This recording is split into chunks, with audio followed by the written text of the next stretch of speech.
Lena Wolf, what term do you prefer, comics or graphic novel? Well, comics is a slightly difficult term if you use it among Russian speaking people. So, comic means something completely different, and I guess a lot of times when people hear the word comics, they expect something funny and something light-hearted, which my book is not really the case. So I do Yeah, so prefer the it's term graphic yeah, novel. Graphic yeah. novel because it is a very large book. It's 200 pages, and it's a very large story. And a lot of it is about identity and search for a place to belong. So there are a lot of difficult topics that are covered, and also some positive, some humor, a little bit maybe is there as well. I've been thinking about the rise of the term graphic novel. So I started hearing it in the 1990s, and in the English speaking world, I think what it was meant to be was a way of making comic books acceptable to bookshops, especially in bound formats. And that was also around the time that we started to see people using the medium for like very serious family history narratives, books like Mouse by Art Spiegelman, which I'm sure you had in mind when you set out on your project. But I guess it resonates differently in different places. So if you grew up with comics and you've read everything from Spider-Man to Mouse, you probably think of them all as comics. But at the same time, if you're coming to the medium maybe a bit skeptically or from outside the medium, or you're not used to it, maybe a term like graphic novel smooths the way in. Yeah, for me, it was always clear graphic novel, but it's also because I didn't grow up with comics, and I grew up in the Soviet Union where we didn't have many comics.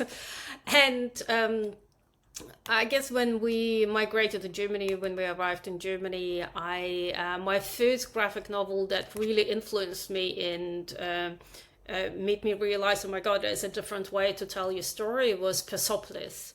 Oh, right, yeah. That was my biggest influence, and I just realized also because I knew at that time also some people from Iran that were refugees in Germany, and so that story was quite interesting for me. And reading Persepolis really made me, and I was quite young at that time as well, so made me kind of deal with the difficulty. So what I was impressed by was how difficult the topic was, dealing with identity and upheaval and revolution, and yet it was done in a very easy to read format. And so that was the Persepolis first is, time. yeah, it's an amazing book, and it's a great introduction to Iran for anyone who doesn't know the history. And so you see it through the eyes of someone growing up there, and the incomprehension that they experience as a child, where they're inundated with all this political reality. It's an amazing work. So let's give a bit of background on your book, May the Universe Be Your Home. Let's start with Russian Empire Germans. Who are Russian Empire Germans? Yeah. I just wanted to say just quickly, just like in Persepolis, when I started on my book, this is what I wanted to achieve as well. How do we tell? So when we hear the stories about far away lands and we hear about upheaval there and revolution, we have this a little bit skewed idea of what it might be like. So reading it from the perspective of a young person who actually went through it, and reading how her life unfolded made it more human, and so the Yeah. connection was there. And I think when I started to work on my book, on my graphic novel, May the Universe Be Your Home, about also a very difficult history of a German minority in the Russian Empire. This is what I wanted. A lot of times people in Germany have their own ideas of who, in Germany we are called Russlanddeutsche, Russian German, or Germans from Russia. those are terminology that doesn't quite work for us or doesn't quite work for me, but this is kind of like a common term that is used for us. And so when you speak to anyone, and still now, when you speak to anyone in Germany and ask them if they know anything about Russlanddeutsch, Russian German, or Germans from Russia, they would say, well, this is kind of like a weird German ancestry from Russia. They are all from Russia. And of course, someone like me who grew up as a minority in Kazakhstan, and my parents are Germans from Ukraine, and my grandparents were born as Germans in the Russian Empire, it's very difficult for me to say I'm a German from Russia. So this is where the problem started, and this is the beginning of my story as well. How do you call yourself if there is not a real definition of who you are? So people say Russian German, Russlanddeutsch, but I never lived there. And yet the amount of times that people ask me where I'm from in Russia is just incredible. That's what people usually ask me about. So who are we, and what is our identity if the society or the world doesn't have a name for us? So this was my first beginning. It's kind of this like the linguistic issue as well. Can something exist if there's no name for it?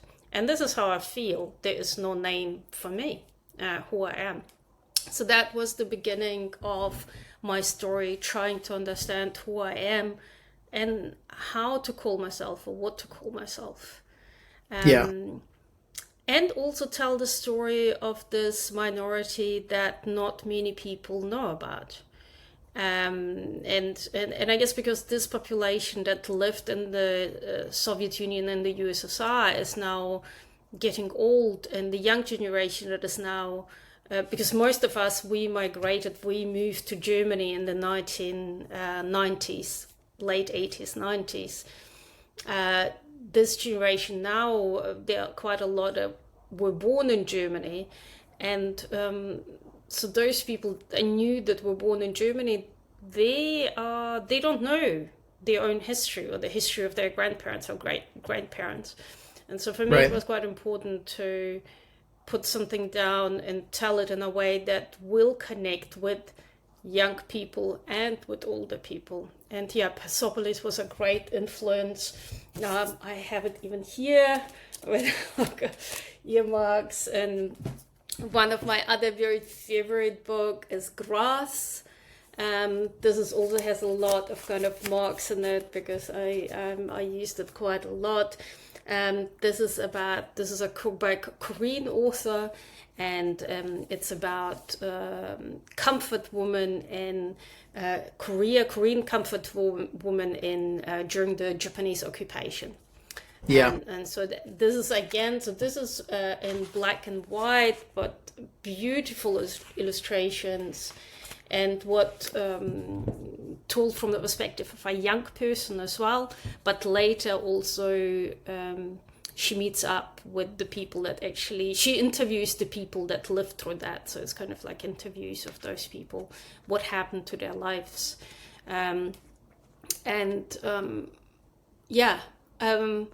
I'm always amazed by this kind of way to tell a story where sometimes we don't need to use too many words. We can use a picture to show what I wanted to express. And this is what I wanted to use for my book as well.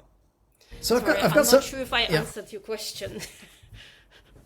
Fair enough. So I've got some notes here, just for a backgrounder for the audience. So from your book, I've learned that you were born in Latvia, you grew up in Kazakhstan, you moved to Germany, Offenbach, in 1989. Yes.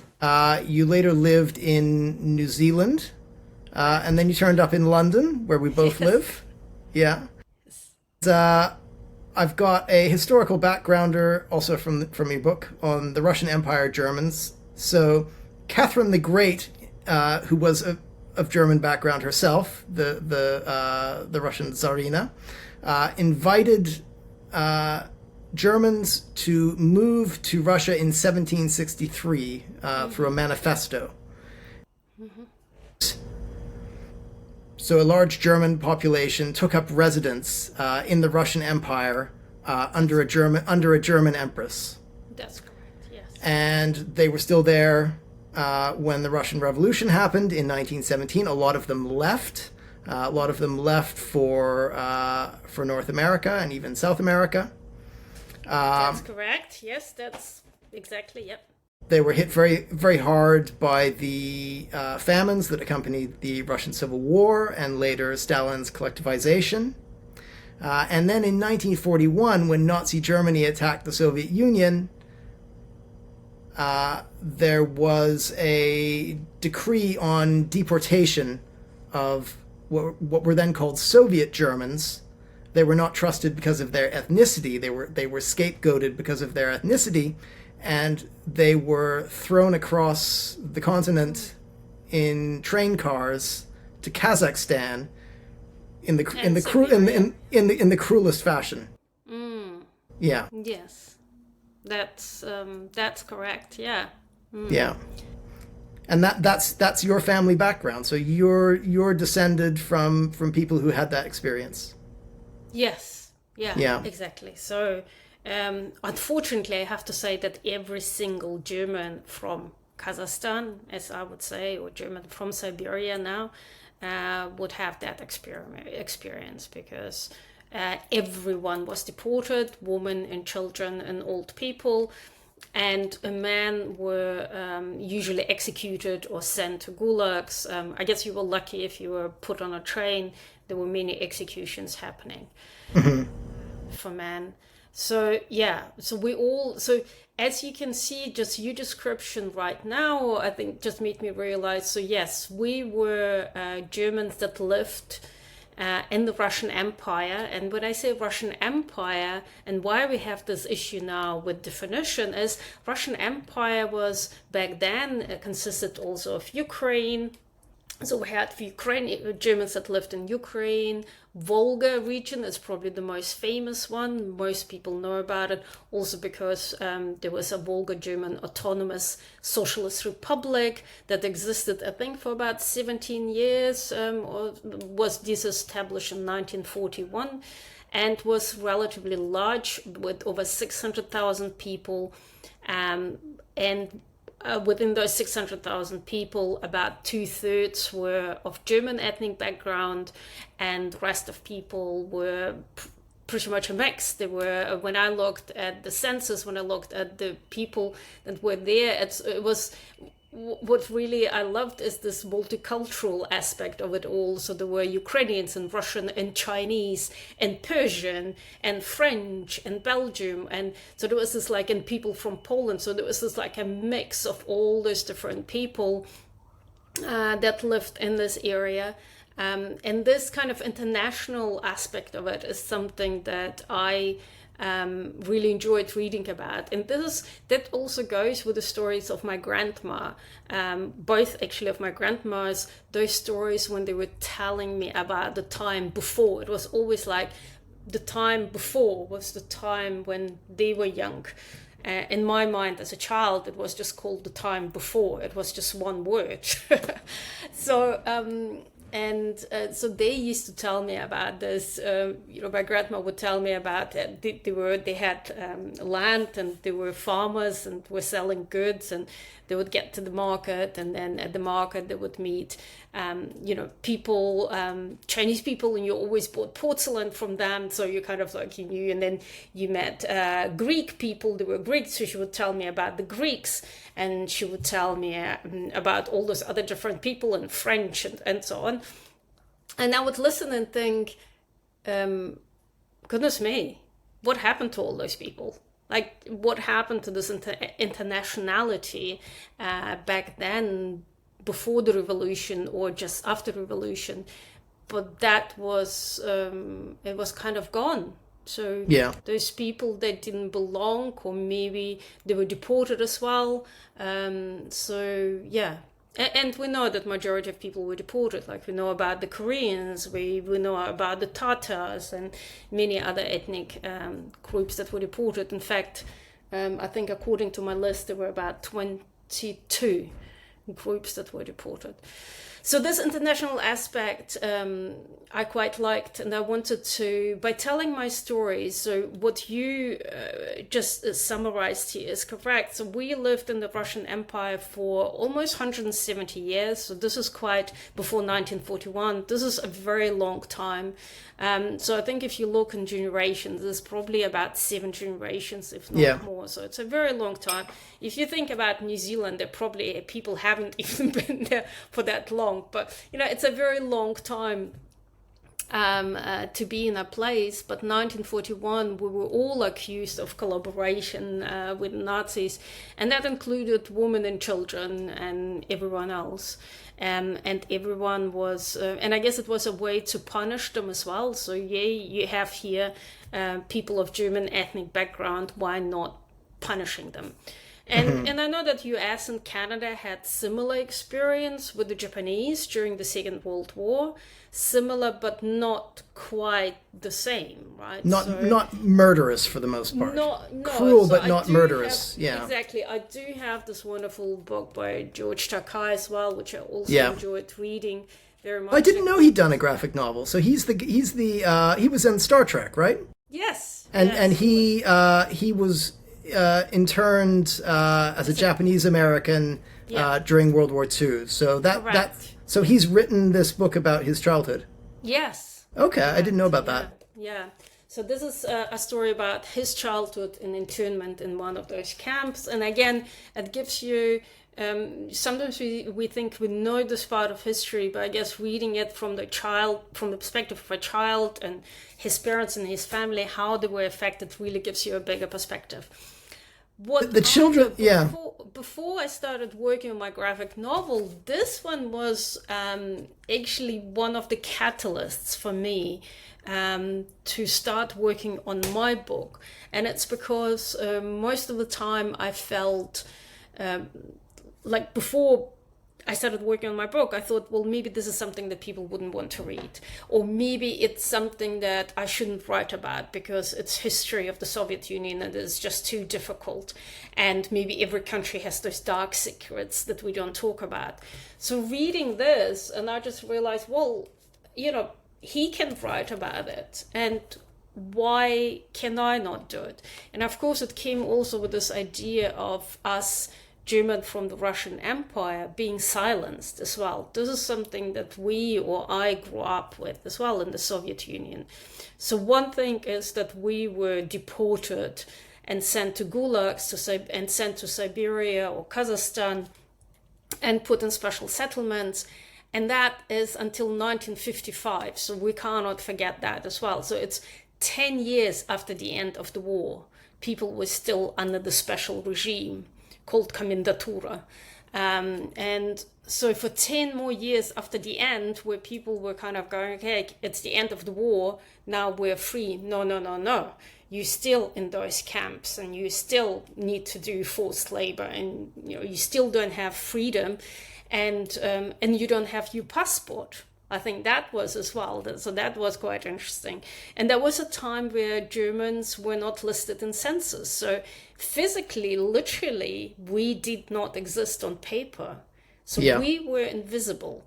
And of course, also at that time, our language, we were not allowed to speak German or not allowed to practice any religion. And that includes being Catholic or Protestant or Mennonite or anything else. So none of this was allowed. And so that's peculiarly Soviet. Sorry? That's peculiarly Soviet because there was an official anti-religious ideology in place. Yeah. Yeah. Yes, of course. Yeah. Although I suppose during the war, the Russian Orthodox Church had been, I hesitate to say rehabilitated, it had been instrumentalized by Stalin, and so it had a different status from other Christian denominations, let's say. That's right. I just read it in your book today, the first few pages that talked exactly about that, kind of like slight rehabilitation for the Orthodox Church during the war because of their system during the war. But I guess for a small minority, German minority like us, when you think that although we were not that small anymore, I mean, by that time it was almost 1 million people, But I guess if you think about the whole reason why those people moved to the Russian Empire was back then, instead of going to America, they went to East, to the Russian Empire, and it was because they were allowed to keep their language and their religion, and they had a special status, and they had access to land. For most of those people were farmers, and they worked the land, so all of those things what made their identity. So take away their language, take away their religion, and take away their land, it becomes, this is how you break someone's identity, right? So, but maybe to establish the Soviet Union, when I think about the revolution, a lot of discussions were about breaking what was old to establish the new. And of course, I guess if you see it like that, to establish new way of thinking, then we as German minority really got the opportunity to start new, because everything that who we were was taken away. It's just that I think one of the problems that remained for me is, yes, you take away who you are and your history as well, because we cannot forget that, or maybe people don't know, that our history as a German minority that lived there for 170 years was completely erased in the Soviet Union. Yeah. So when I was a child and I watched TV, I would probably watch something about Belarus or Ukraine or something else, or any other kind of different people that lived there. And Soviet Union was proud about this multiculturalism, right? But there was nothing about Soviet Union Germans or Russian Empire Germans. There was nothing ever in the newspapers. There was nothing on the radio. It was like a complete silence. And so as a child, you kind of literally felt like you kind of landed from the space, and you landed here in Kazakhstan, and the teacher cannot tell you where you came from. Nobody knew where you came from, and you just there. And so this it's kind of the history and who you were that was all taken away. So the ground was non-existing for me. And of course, on top of it, what came is the only association that people had with what it meant to be a German in the Soviet Union. The only other word that was equal was fascist. Mm-hmm. And those were used interchangeably. Yeah. For example, at school, like if this is my school and I'm Lena Wolf, in a school in Kazakhstan, teacher wouldn't have any problem to say, let this fascist child speak. Lena, go to the board, right? And that would, and nobody would kind of even, it's kind of like completely normal. And I mean, that seems unbelievably and overtly abusive. Yes, but of course. But the thing is, and I kind of tried to explain in my book, that as a child you couldn't even be angry with that, because everyone did it. And it was kind of used, the terms were not just used by the teacher, but by all the propaganda posters, right? So they would say, like, for example, propaganda poster would show, Nazis, attacking the Soviet Union, and then it would say, Немцы, kill all Germans. So there would be no, and then the next poster would be, say, kill all fascists. And so it became the same. So it's the same word that meant, so were used interchangeably. So those people who were not German themselves, part of the German minority, didn't even think that that was anything special, because, of course, we don't know the history of those people. If they are German and they live in Kazakhstan, there must be Nazis. Yeah. And this is the issue that, unfortunately, still now, majority of people in Russia have no clue who we are. And that seems like of people, when I tell them I'm a German from Kazakhstan, they say, oh, so your father or grandfather was a Nazi and you liked the Soviet Union so much that he stayed there? This is usually people's understanding of my history.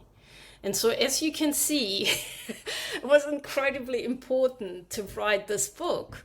And to counteract the forgetting that is now starting happening because the new generation is now being born in Germany and they forgot.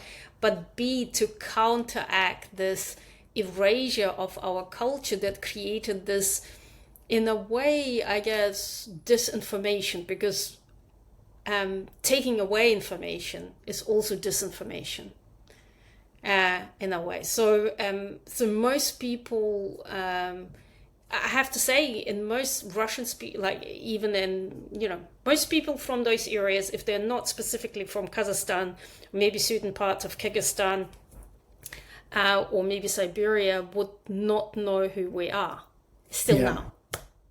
Yeah, so let's go to the beginning of your book, or the moment before you write the book, because you depict in the book the version of yourself who has not yet written the book and who is struggling to explain who you are in London, where, half of us are from somewhere else.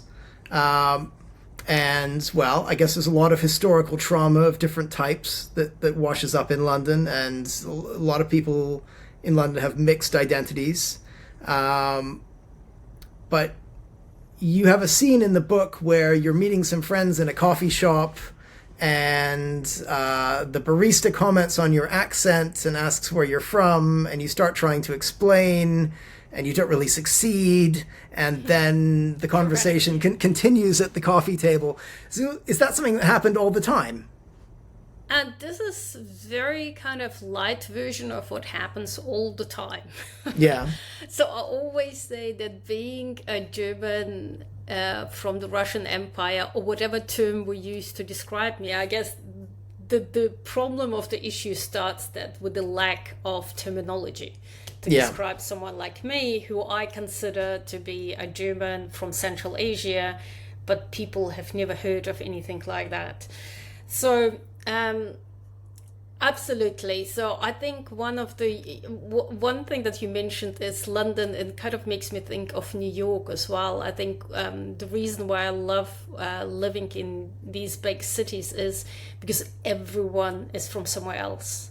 And I really enjoy it. So talking about the background, and some people have the most interesting of backgrounds. Some people before they came to London, they lived in 3 or 4 different countries, and their parents are mixed and whatever else. So I love this multiculturalism, and it makes it much easier for me to talk about.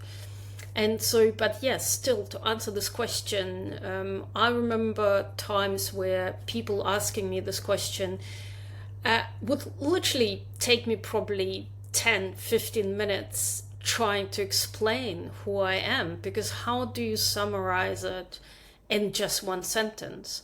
When we moved to Germany, and when I was a teenager, so I was 17, and I went to school there in Offenbach am Main, and I was the only one in my school, of course, that was of this background. And my teacher couldn't even pronounce Kazakhstan. Like it was like this weird thing. He was like, and they gave me a German name. So I was called Lena Wolf.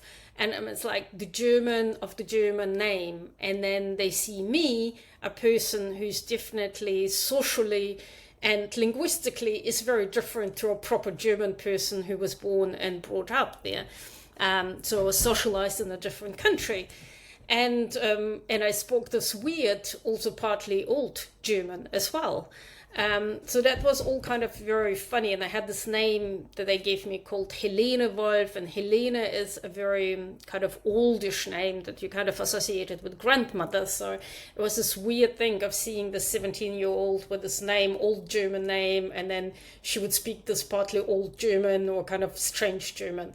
So anyway, all of this combined. And then teacher couldn't quite even pronounce the name, where she's from, Kazakhstan or something else. This is all kind of weird experience. But one of the things I remember when I started having friends, one of the things that helped me enormously at school was that I was excellent at maths. So mathematics back in Kazakhstan was such a strong, in the Soviet Union generally, there was so Soviet math and science culture, yeah. Soviet math. So I was very good at school in Kazakhstan, but goodness me, when I arrived in Offenbach, I realized that they were about 2 level, like 2 years probably below me. Yeah. And I was just so excellent. And so you were slaying. Even though I struggled with German, everyone wanted to be my friend because I could help them. And the teacher, even every time he got frustrated, he just asked me to explain it.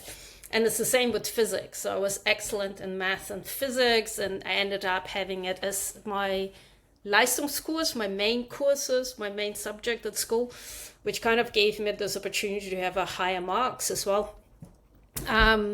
Whereas history probably wasn't my best, or German wasn't my best. So that's interesting. Anyway, you say history wasn't your best, but you're now a kind of historian, right? Well, the history that we learned at school, I guess this is also a very good point that back in Germany, and again, this is one of the reasons why I wanted to write this book, is that our history can be taught in Germany at schools.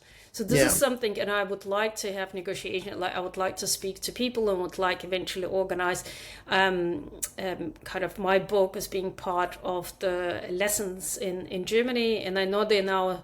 I'm going to have a workshop with Kazakhstan and with some teenagers in Germany, and I know someone in the US who will be using it. So anyway, it's important to use at school, because when I was at school, our history of German minority from Eastern Europe was not discussed.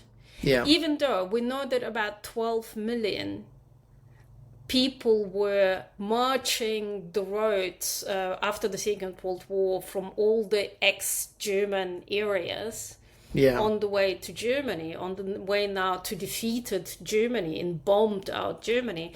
Yeah. There were women and children. They say it was one of the biggest mass migration of people. All those people coming from Eastern Europe on the way to this country that is in a very terrible state, to not possibly able even to take in any of the refugees. But displaced persons, I believe, was the term at the time. People, yeah. But they were refugees from the Soviet Union, a lot of them. Yeah. And unfortunately, most of them were sent back to the Soviet Union and forcibly afterwards. And you guys, Canadian Americans, and helped out to send them back to the gulags. Unfortunately, so that was probably knowing, of course. Yeah, that was probably all agreed with our ally Stalin at Yalta. Sure. That everyone who tried to get out of the Soviet Union as a result of the chaos of war would be forced to return whether they wanted to or not. Yeah.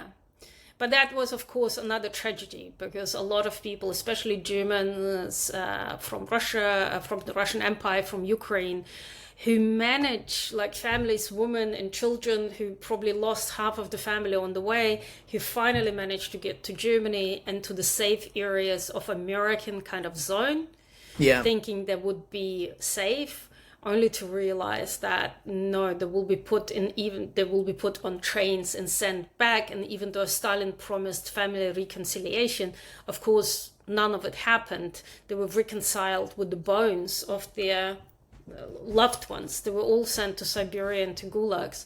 And even I remember reading that even if a child was born in the resettlement, the refugee camps,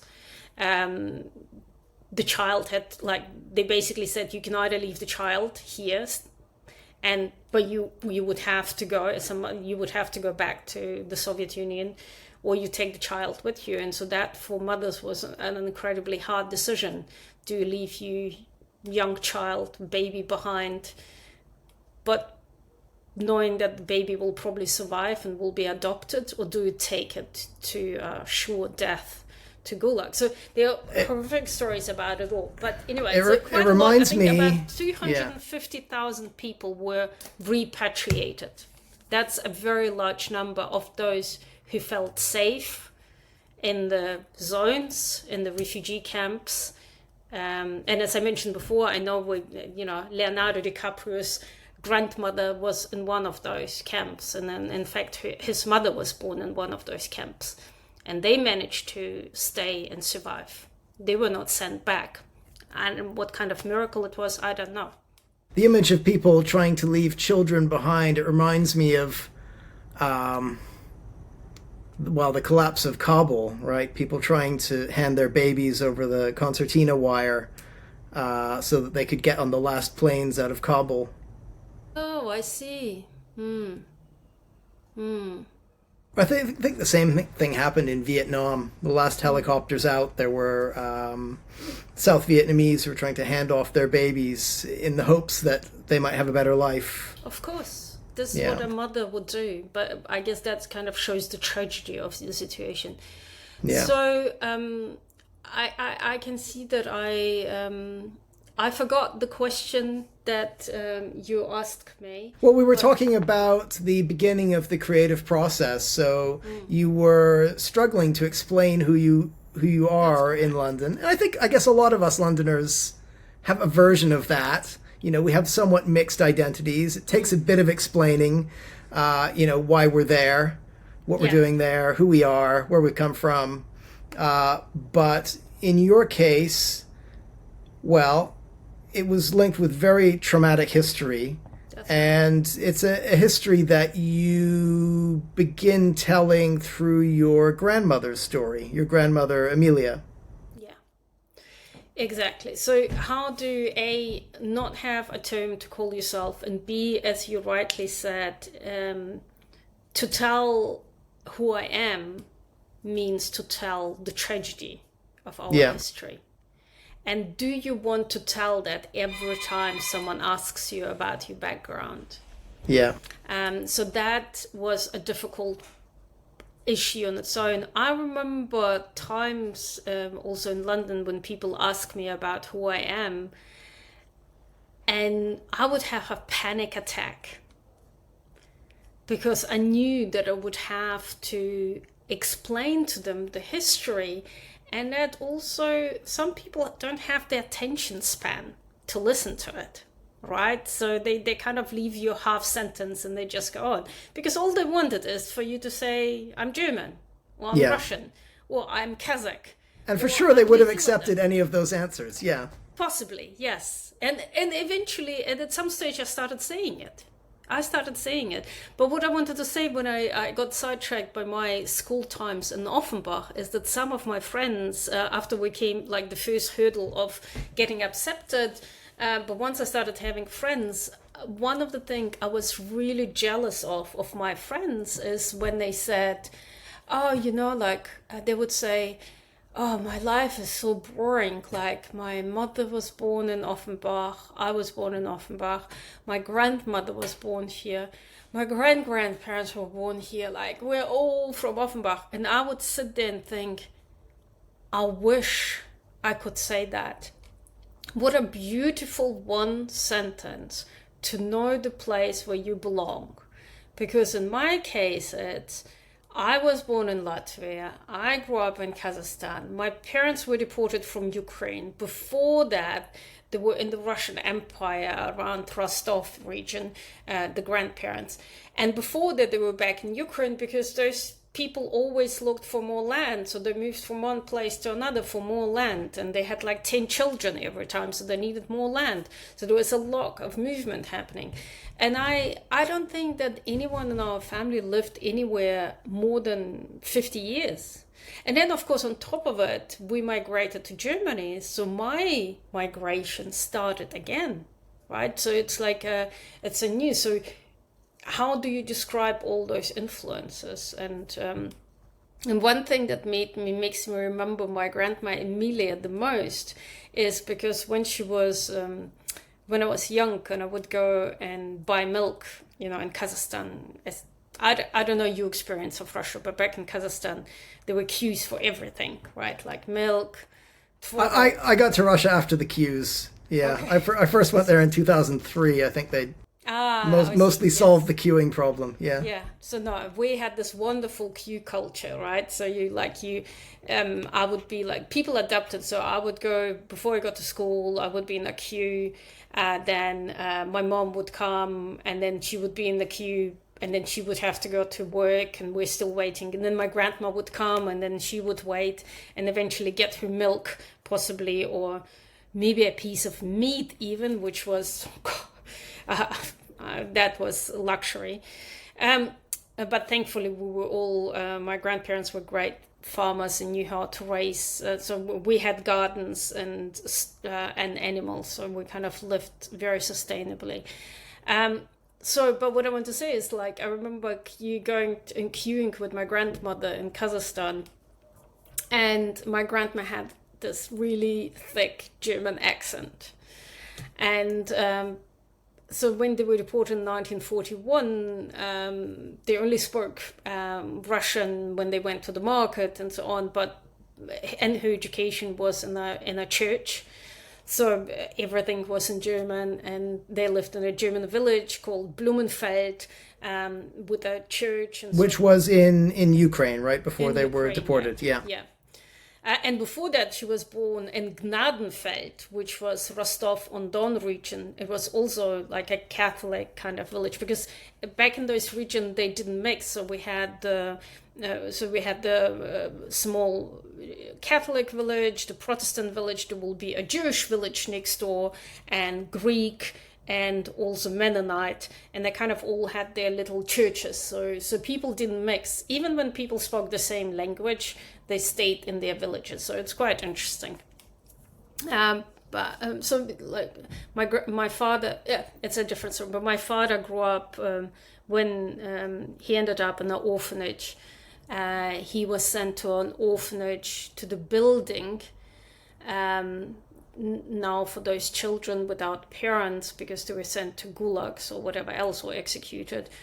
But that school building was previously a German Mennonite school before.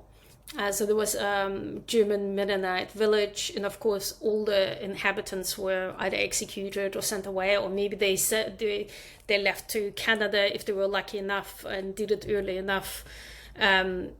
But none of those people remained. But the school was used to house the orphans of those people. So I found it quite cruel in a way, but quite interesting as well, how the building was used for a good purpose, but only because they killed their parents. But anyway, so let's go into the deportation, which is the most traumatic part of the book. Yeah. So your grandmother's family went through 2 famines, and also her father was taken away at various stages. And then in 1941, the Soviet government issues this decree that because they suspect these former Russian Empire Germans, now called Soviet Germans, will be spies and saboteurs, they force everyone of German ethnicity onto bare train cars to boats, if it was on Volga, I guess.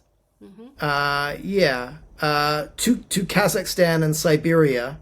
Correct. Through the frozen wastes with insufficient food, probably no toilets, very little to survive on. And from what I remember from the book, your grandmother was making the bed before she left. She thought, we want things to be nice when we come back.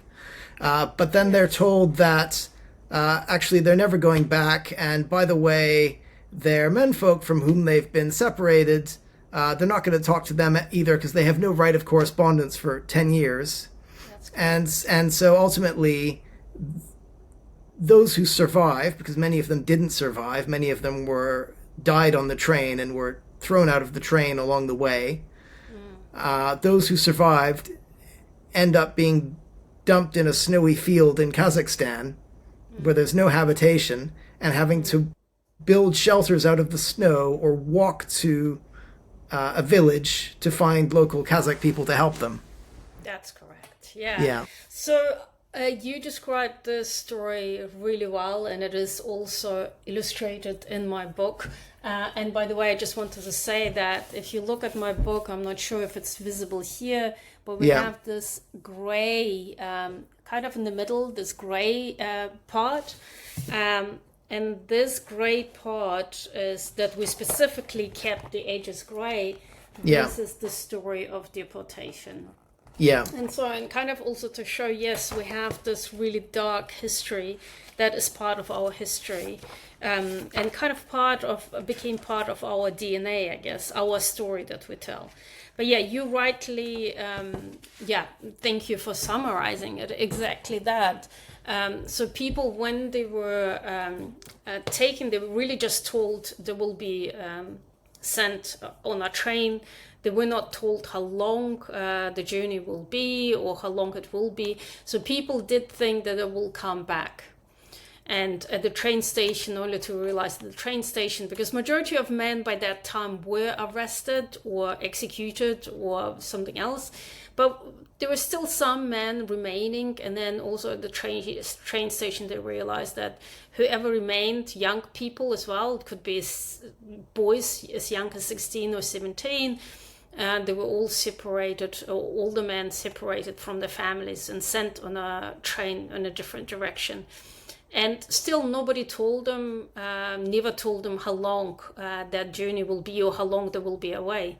And of course the hope of everyone was to come back. And they all had their animals as well. So the animals, it's interesting, like even so many years ago when I was a child and speaking to my grandma in Kazakhstan, so this is, 30 years after the deportation, my grandma still could remember her cow, and her animals that she left behind. And she was just thinking, my goodness me, what happened to them, right? What happened to her animals, and who took care of the gardens, and what happened to the house? And so those things people worried, and what they did, and I know that was quite, and I have that as an image in my book as well, is what they did is they put all animals onto the cemetery. Because the German cemetery, they all had iron gates. So there were always iron gates, and that means in those regions where they came from, there were a lot of wolves. So they put them all together, so the goats and horses and cows and everything they put into those kind of closed up cemetery where they had a little bit of something to eat. And also they could be protected from the wolves. That was their thinking. And their thinking was that in a few days or maybe a week or maybe in 2 weeks, they will come back. And the animals hopefully still survived by then. But of course, that was not the case. Eventually, the deportation was declared permanent and told them first in 1947. So until 1947, they didn't know that their deportation was permanent. So and I remember the animals in the deportation sequence. You see this dog that's left behind. So this abandonment of domestic animals, and then of course the cows are in pain because no one's milking them. So presumably those animals just died of neglect. They probably died of neglect, and there were those horrific stories of people who went back and they kind of walked through those literally streets of no people, the houses that some of them still had doors open, and but there were no people to be heard. I think that was this eerie silence. Everyone disappeared. It's kind of, and you could only hear the animals. So like this is what they talked about, and this is a horror for people who live with animals in a union and look after them. I guess all of this is just as horrific to know that the place that you built was left to be destroyed, I guess. But the places were not destroyed. So what happened is that Stalin resettled people. And so he took people from other parts of the Soviet Union, maybe from the border areas that were too close to Poland, for example, right? And to make sure that those people were truly Soviet citizens and didn't cross over to Poland. Many people from Belarus. So he resettled those people and he gave them free housing.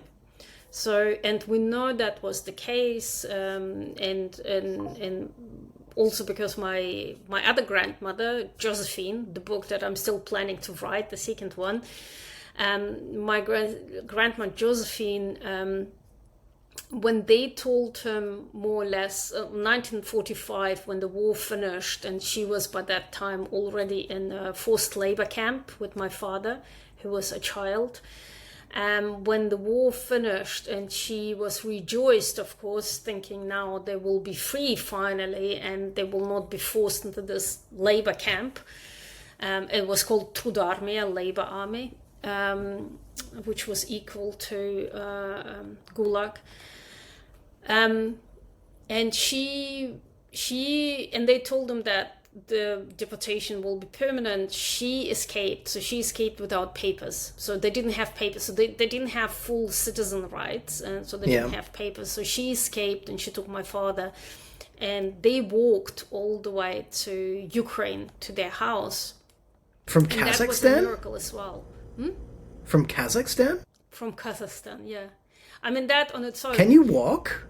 Well, they walked, and what they did is when they could, they took night trains, like coal trains and stuff, but they couldn't go on the day trains, and they also had to hide during the day because there were a lot of soldiers.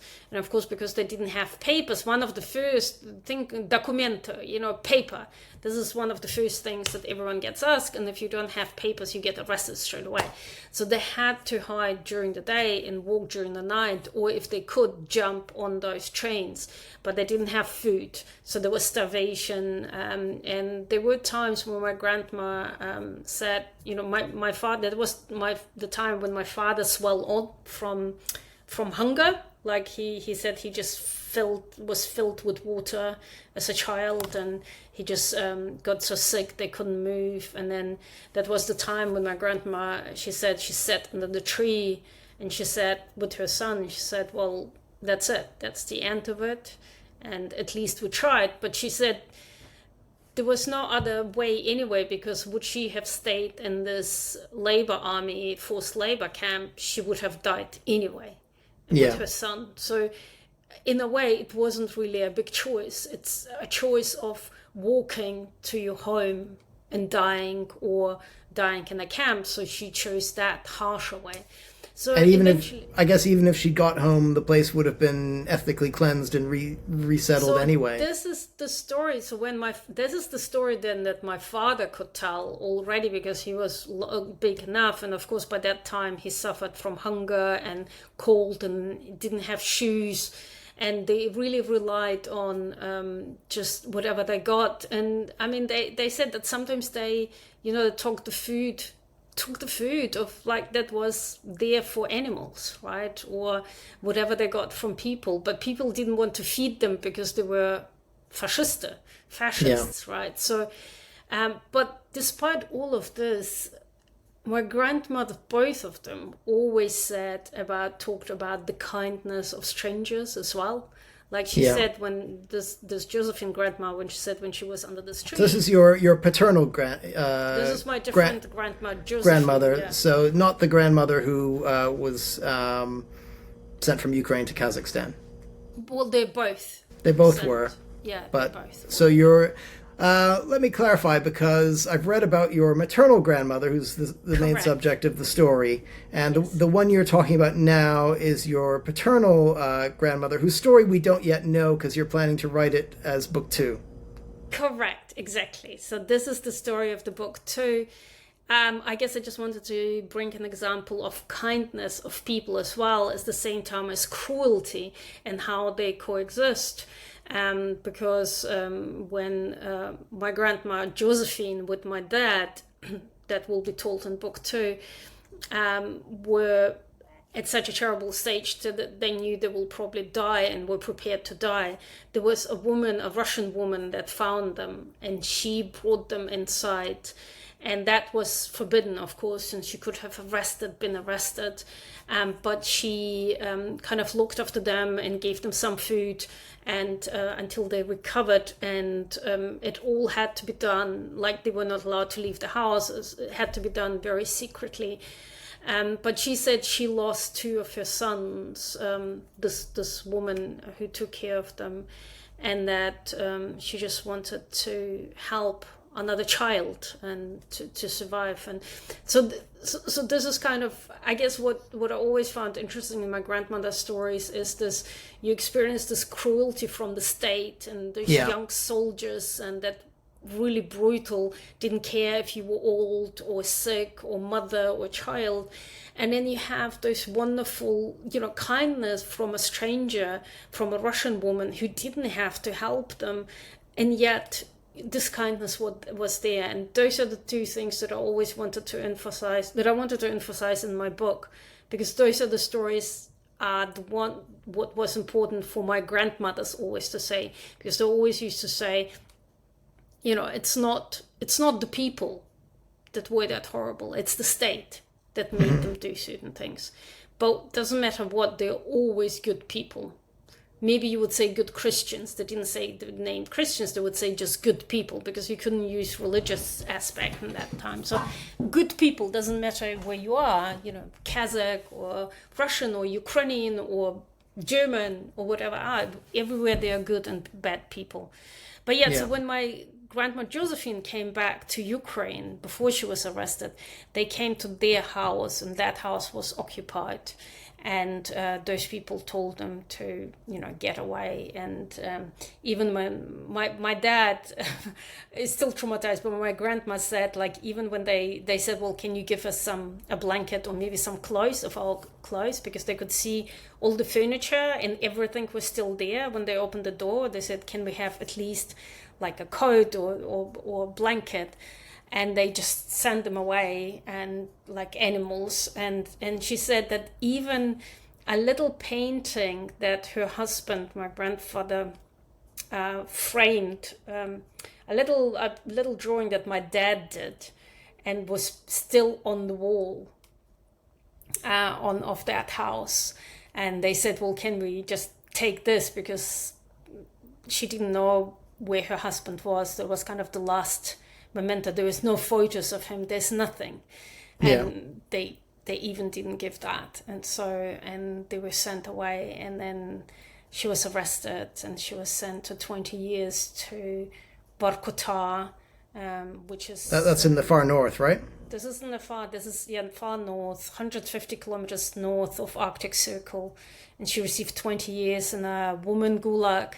And my dad was sent to an orphanage in Ukraine, and the orphanage was charmingly called orphanage for, nothing nice, nothing like flower or happiness or anything. It was called orphanage for the children of the enemies of the state. That was the name. So that's clear why he's in that orphanage. His mother is an enemy of the state. And that's why my dad grew up as a German child, Adam Wolf, speaking Ukrainian as well, because in the orphanage they had to speak Ukrainian. All German was of course forbidden, even though quite a few children there were of German descent, and their parents were also either executed or sent to gulags. But yet German was not allowed, strictly not allowed. And so my dad speaks Ukrainian fluently, and fortunately he also can recite poetry in Ukrainian still now, which is quite amazing. So let's go back to the narrative of the book for now. We'll come back to your parents. So your mom is on the train with your grandmother being deported. Your grandmother Amelia being deported from Ukraine to Kazakhstan. Your mom is a little girl on the train. My mom was 9 months old. Yeah. And Yeah. her brother, my uncle, was, I think, about 2 years old. Yeah. So your mom's on this terrible train where people are dying, sorry, your grandmother's on this. Your grandmother and your mom and your uncle are on this terrible train where people are dying, bodies are being thrown off along the Yeah. way, and then they land up in this snowy field in Kazakhstan. And your grandmother goes and walks to a Kazakh village, and Oh, she encounters some Kazakh people who are willing to help. yeah. So we need to remember that that journey on the train, it's also months long. So Yeah. it's not 1 day or a week. It took weeks and weeks and weeks. It's an ordeal. Yeah. And there was no food, so they were not told what to pack, how much to bring. So they brought maybe, they were clever people, so they knew how to prepare. So they maybe brought enough for a week, maybe for two, but eventually food ran out. There was no water. And as you said, of course, no toilet as well. And people just started getting sick. So you have the old ones starting getting sick. Also, a lot of young children. I mean, there were horrific stories of many young children dying. And of course, there was no mercy as well. And even those who died, you didn't get a chance to bury them. So I guess that is also an incredibly painful part for many of those people, because if you think now, they suggested about 40,000 or even more died on the train alone of those deportations. So we're not talking, we think 1,000 people is a lot. 2,000 people is a lot. But by the time we get to 40,000, it just becomes this enormous numbers that, when I remember first reading it, I just couldn't even process that. And it's just that's the numbing thing about studying the Stalin era, is just the sheer numbers overwhelm your senses. Exactly. So if we talk about 40,000, there are different researchers, historians have slightly, because Soviet Union was not particularly amazing at keeping the data and statistics, so there are different numbers, but we can say 40,000 and above. And when you think about those numbers, that's a lot of people and a lot of children, and people of course wanted to bury them. And I guess this is also was such a painful experience for so many people, is that you couldn't even remember where you put the body, and you couldn't even put it anywhere, because a lot of times the train was moving, and eventually you had to let go of the dead bodies in the train if you wanted others to survive. And also not to forget that when they first packed, they were incredibly packed. That means there was barely any place to sit down. And of course, after, if we think about it, try to travel like this in the worst conditions possible, also the cold and no food and all of this combined. And so when the people started dying, one of the things that is happening is, even though it was horrific, but also people started having more space. So there was more of a survival chance for other people. Yeah. And I guess this is the cruelty of it as well, is who dies in order for others to stay alive. How does it work? Who decides about those things? So this is something that was, I found quite horrific as well, to realize that in order, this man died, the loved one, the husband of someone, not the husband, maybe grandfather of someone, because there were no men on that train. Sorry, I have to say there were no men on this train, just women and children, only maybe old men, very old men, or young boys. But yeah, if someone died, someone else had a place to sit down, and so, or maybe could get their food as well. So there's So this is on its own already dehumanizing this whole aspect of deportation, like, worse than animals, no food. And also, the soldiers, there might have been also nice soldiers. My grandma also said some of them were kind, but there were also some who called them just fascists, and that's it. And once it's the case, then that's it. It's also this dehumanizing of, I guess, calling someone fascist, as you know from the propaganda process when they were using a lot kind of comparing, something that you don't like, just use the vermin or parasites or cockroaches. Yeah. And once you start using them, once you start using a lot of those images and you take in this image and going, oh, okay, so those fascists or Niemcy or Germans are the same as like a snake or a cockroach. They're not really human. So as I saw that when I was... feel sorry for them. Yeah, I saw that when I was working on my book as well. So my book's about Soviet anti-religious propaganda. But when they were having mass executions of clergy, of course, the clergy were depicted as insects. Yeah. So yeah. I think this is something, and it's still used in Russia now. It's this dehumanizing and comparing it to something, a law form of parasite or whatever else, makes it, for some reason, excuses people and justifies their behavior towards those people. Or harshness towards this. Yeah, that's one of the horrifying things about human beings, isn't it? It's like they just need an excuse to treat other people appallingly. It doesn't need to be a good excuse, doesn't need to make sense. All they need is a dehumanizing word. Yeah. Yeah, and this is where, this is, Roland, what you say, this is right.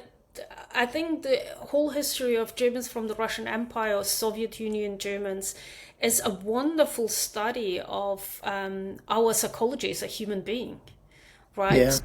Yeah. Going through the stories of my grandmother and the journey on the train, and, it kind of made me think all the time about how did people still decide to stay human when their conditions were so inhuman. So how like, what is it that teaches us, me, Lena, sitting here, still to behave in a human way and with kindness towards something when there is a shitstorm happening here, right? Yeah. When there's like about life and death. So am I strong enough as a human being to make the right decision or not? And I think this situation that we thankfully don't have to experience here. But my grandma used to say that we humans are not far away from wild animals.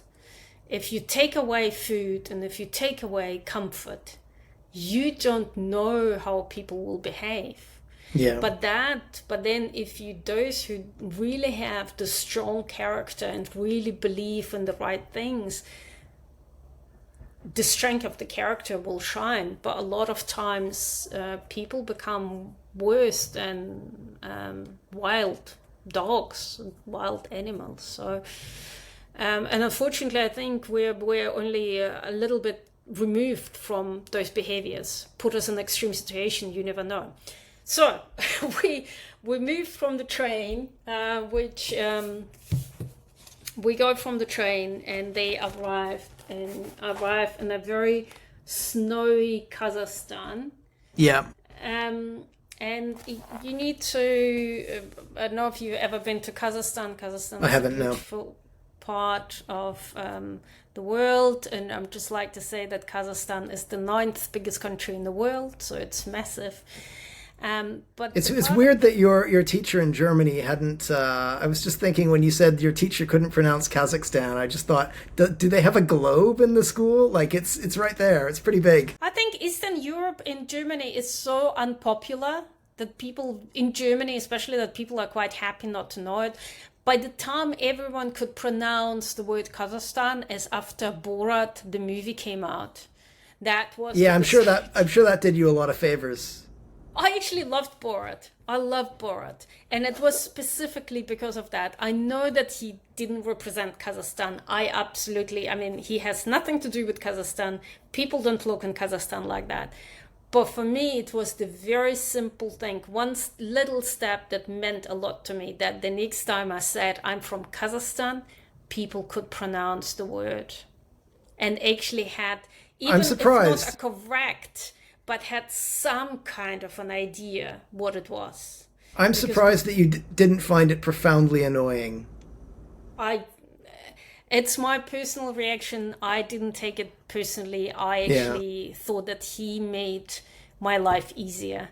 But I always have to say that you need to take it with humor, and nothing that he represented about Kazakhstan is correct. Apart from one thing, maybe. We are the greatest country and we're bigger than Uzbekistan. So that was maybe one that kind of worked. But apart from that, we're a glorious country and we're bigger than Uzbekistan, our competitors. So there you go. So that's something that was worked. So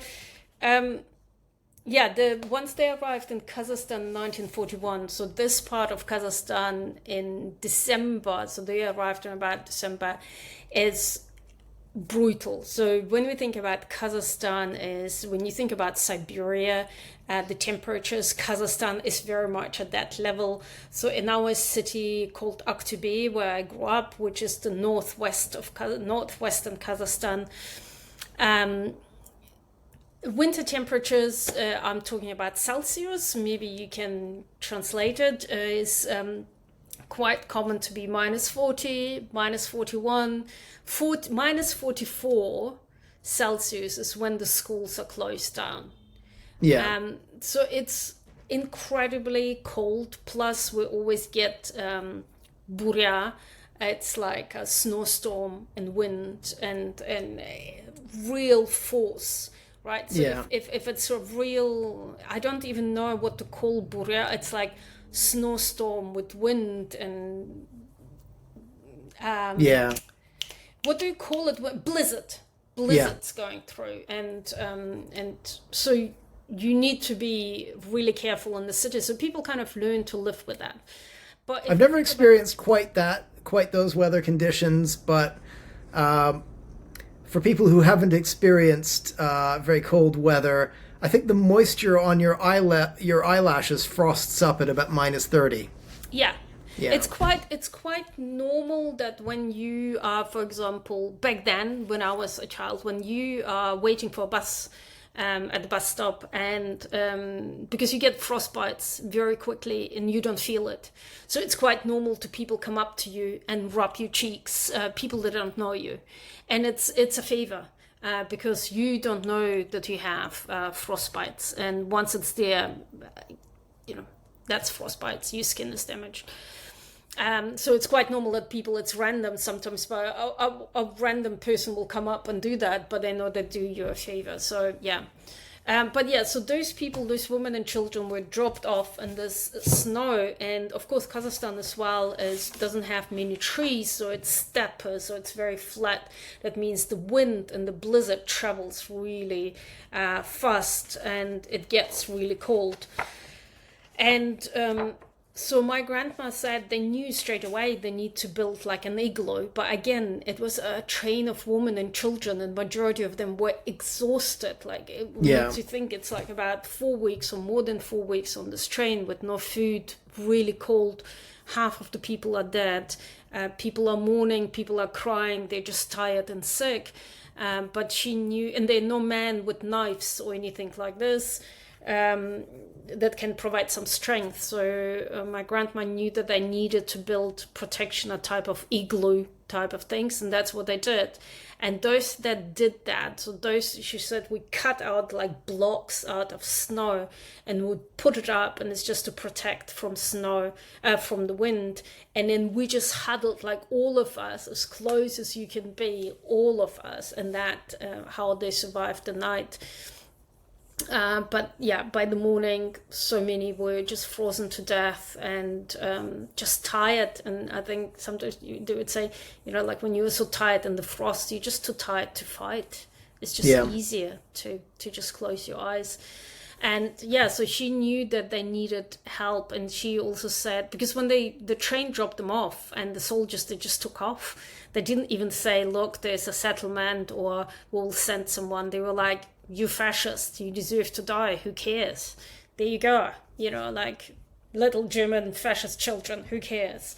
And there's Yeah. no point explaining to them, by the way, we have lived in this country for 170 years and we farmed it and we're citizens of this country. It's like, there's no point to explain it, right? Who will listen to you?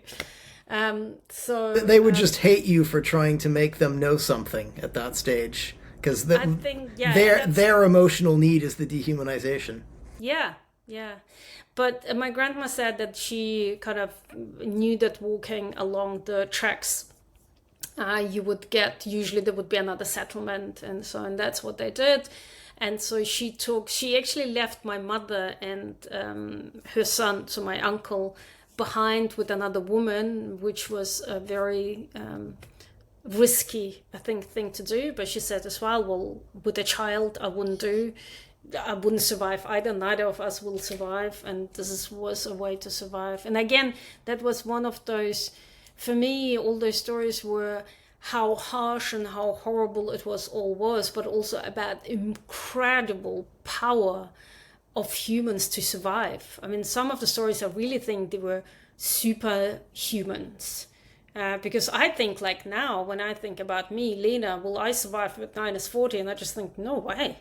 I'm too soft probably for that. So, but that kind of makes me realize what we're capable of if we need to survive. And especially if you have a baby, you have a child behind, so you go and you search for help.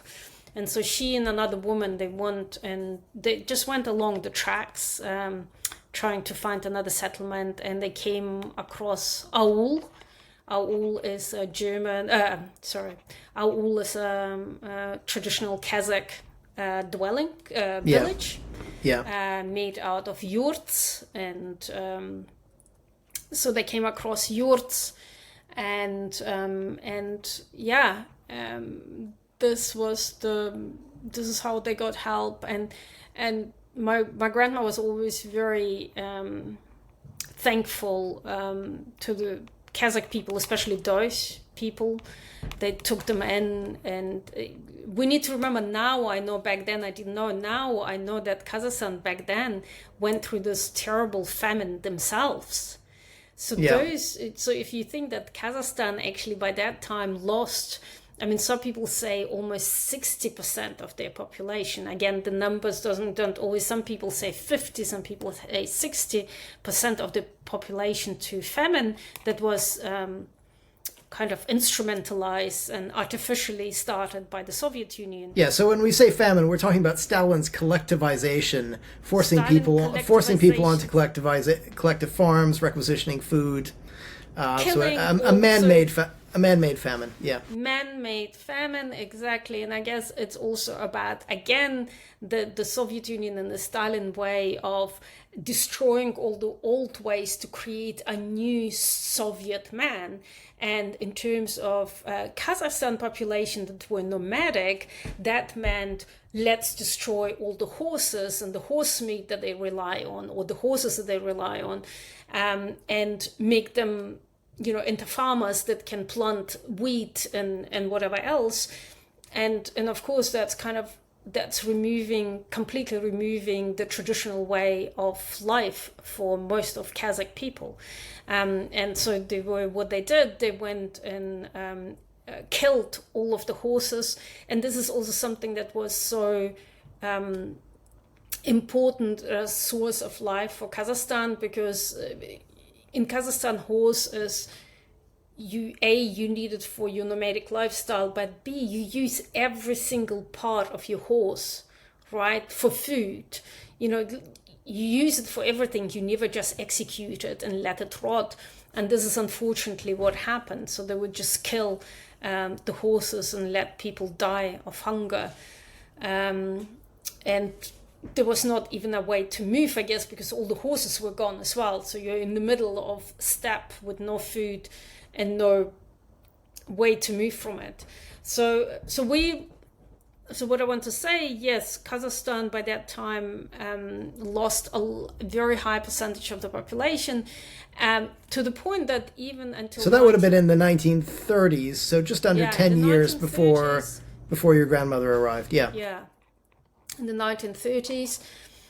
And I think recovery started to happen, but losing still so many people means still so many people. The loss is still there. And they say that still until 1980s, Kazakhs, ethnic Kazakh people, were still in minority in their own republic. So after 1980s, I think that's when they started building more numbers. So that's how horrific that famine, the outcome of that famine was. So what was the demographic shift? Was it mostly ethnic Russians being moved in, or was it deported people being moved in? So majority of the deported people.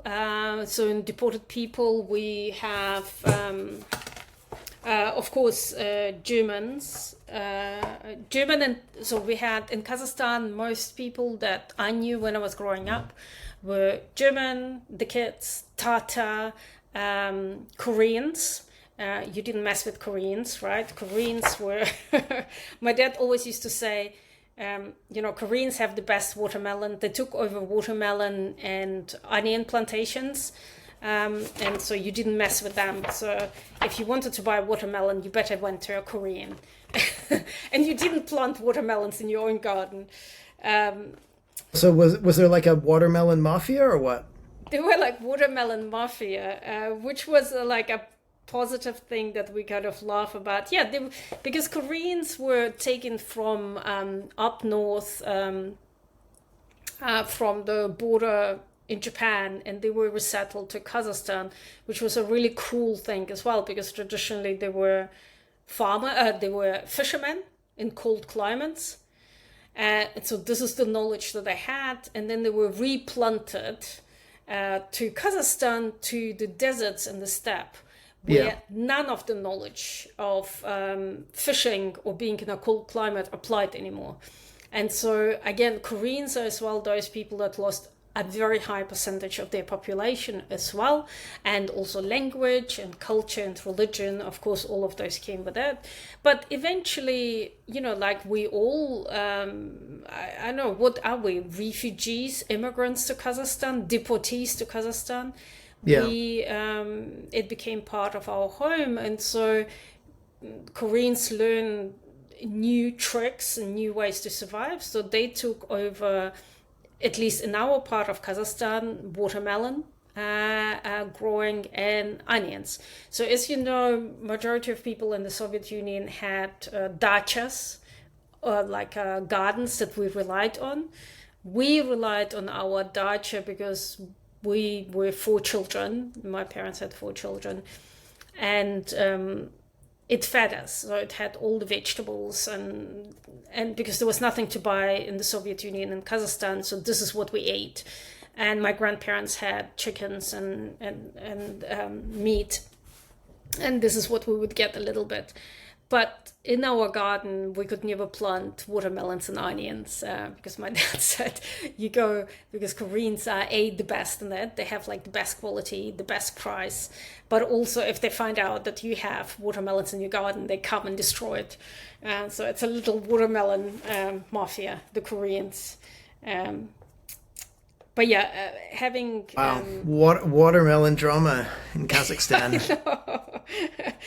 See, so there's not only trauma that happened. I'm trying to find the page that has the list of all the deported people. There you go. So we have... I'm reading from this page about deported people to... in the Soviet Union, it's page 88. So apart from the German minority that was deported by Stalin, and it was deported in its full entirety. So we need to also differentiate between those that some only were deported because they were kulaks or also anti-Soviet. Kulak was like a wealthy farmer in the Soviet ideology. Yeah. Yeah. But of course, they weren't all really wealthy. It was another term of abuse or another dehumanizing term. So what I'm saying when I was researching ethnicity, and I started seeing the difference between those that were deported in their full entirety, like women, children, men, grandparents, and so on, everyone, and some ethnic groups, they were deported certain anti-Soviet elements, but they were deporting quite a lot of them. or quite a lot of this ethnic background, ethnic nationalities were considered anti-Soviet. For example, in their full entireties were deported Koreans, Kolo-Norwegians, Ingrians, Karapapaks, Meskhetians, Kalmyks, Balkars, Chechens, Ingush, Karachais, Greeks, and then Crimean Tatars, not all other Tatars, but specifically the Crimean Tatars, Crimean Italians, Crimean Bulgarians, and Crimean Armenians, because there were Armenians that were not deported from different parts of Armenia, but if there were Crimean Armenians, they were deported, and Kurds. So Kurdish people were deported in their full entirety as well. And I met quite a few Kurdish women. And Kurdish people were also in Trudarmia, and Koreans were in Trudarmia. So we kind of, the Germans in this forced labor camps. So the Germans kind of formed all of those connections with all this other deported folk, all those people that were not welcomed, I guess. And then I put down a significant portion of other nationalities was also deported. And it was those who were identified as belonging to the exploitative or anti-Soviet class. And a big part of those people were Romanians, Estonians, Latvians, Lithuanians, Finns, and Poles. So what I'm saying is that not all of them completely were deported like the Germans or Koreans, but big chunks of the ethnic people. So so that was for me also important to realize that when I was doing my research, it's not only, of course I knew that, because when I was growing up in Kazakhstan, one of the beautiful things about growing up in Kazakhstan was that it was incredibly multicultural. Mm-hmm. So that comes through in the book, yeah. Yeah, but I think I didn't quite understand it as a child. It was quite normal to me until I went to other parts of the Soviet Union and realized that it wasn't the case. And so I think the beautiful part about how they say, like, a tragic story, the fact that we were all deported was a terrible thing. But the fact that I grew up with all these different foods and people and friends their parents spoke different languages, that was the colorful and wonderful part, kimchi and beshbarmak and like all this different food that was just so colorful that people in other parts of the Soviet Union didn't necessarily have all at once. So that was a wonderful thing. So there you are, a little girl growing up in the Kazakh steppe in the later part of the Soviet Union. You've got all this history behind you. At a certain point, you don't know it. And then, there's kind of a scene that's dramatized in the book where you're talking to your grandmother and a train is mentioned, and you have an idyllic vision of train journeys that comes from the movies.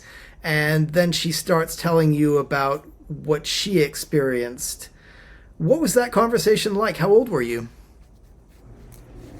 I'm not sure exactly the age, because I think those stories were kind of a continuous thing. They were kind of part of Good Night stories, and they were not necessarily it's not necessarily linear. So there were different stories from different times told. So it's kind of fragmentary, yeah. Yeah, so a lot of fragmented storytelling moved in different times of the story.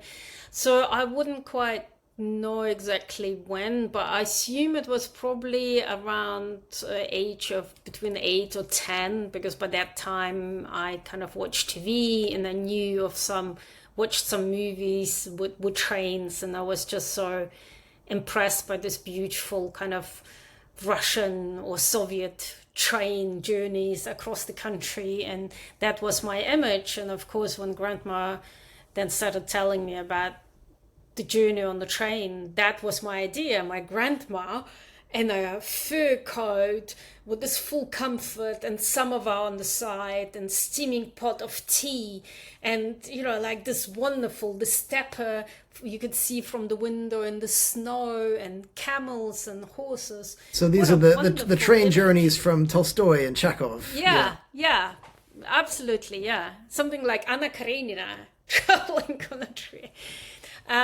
And of course, when then my grandma started telling me what it was like for her, for me it was always a shock. And actually, as a child, I didn't always necessarily wanted to hear it, right? Because as a child, you want to hear good stories and you want to hear fun stories. And for me, the fact that my grandma was from somewhere else, from a different country far away, it was exotic.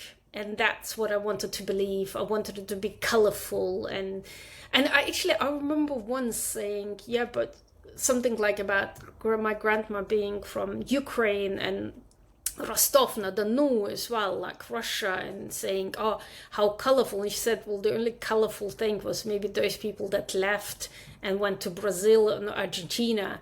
She was like, that's probably the most colorful thing I can think of. And like we never heard from them again, all those people that left our villages and went to Argentina and Brazil, and it was like, I imagine like that's colorful, but we kind of never knew what happened to them again. And it's interesting that just today I got a picture from a Volga German descendant from Argentina, who finally got my book in English, and she sent me this picture and she said, I cannot read English, and the book was in English, but she said my grandchild, and there's a child probably about 15, 16, reading, like you can see the boy reading the book, all engrossed in this book, and she said, I'm just waiting for him to finish to read so he can tell me the story about our relatives. So those, she said, because they were they left, I think maybe before the revolution, and they ended up in Argentina. But she said her grandma always talked about her family that was left behind, but all the contact broke off, especially after 1923, I think, and then when the war started anyway. I think by the time it got to the first famine, that's when people, the first famine, they encouraged people, especially during the first famine, to contact people abroad and get help. So America was involved with a lot, but a lot of German families wrote to their relatives who left and literally asked, can you send us, a sack of wheat or whatever else, or this and this, or money so we can buy this and this and this. So the government, the Soviet Union, encouraged during the second famine to do that. And as you know, America stepped in, and they had this thing of stations to feed children, but also a lot of organizations, like religious organization also came. So during just for context, so during the first famine in the 1920s, there was something called the American Relief Administration, which was allowed to operate in the Soviet Union, providing food aid. The second one, and they were later written out of Soviet history. And Stalin wasn't going to have any Americans giving food aid during the second famine that he created as part of collectivization. Yes. That's right.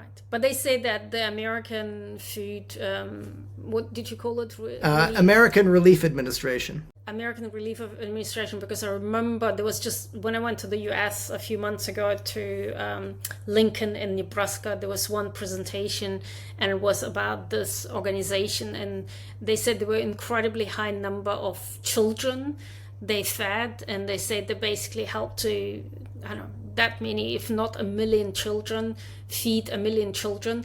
But the rules were really strict. That also stuck with me, that they said that children, it was very strict. They got that much food and they had to eat it there. You know how children sometimes, they just feel so sorry for their parents, and of course they want to hide something and take it back to parents, and that was not allowed. And if they saw that some children took it back to their parents, they were taken out of the program. So it was really, really brutal, but apparently that was kind of, those rules were established so they could feed as many children and keep them alive as possible. But yeah, so that was, but by the second famine, so in the first famine, a lot of German relatives, like in Nebraska, and Dakotas and everywhere in America and Canada and Argentina and Brazil, helped out with food packages and money. But by the second famine in Russia, man-made famine in Russia and the Soviet Union, this was not allowed. And so all contact was broke off. And you know how the borders were closed. Stalin, so a lot of German ethnic people still wanted to leave.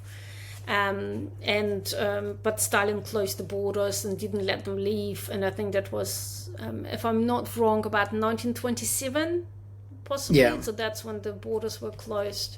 And so when people ask me, for example, why didn't you leave the Soviet Union? I have to start from this, that really from 1927 we were not allowed to leave. So there was no freedom of movement.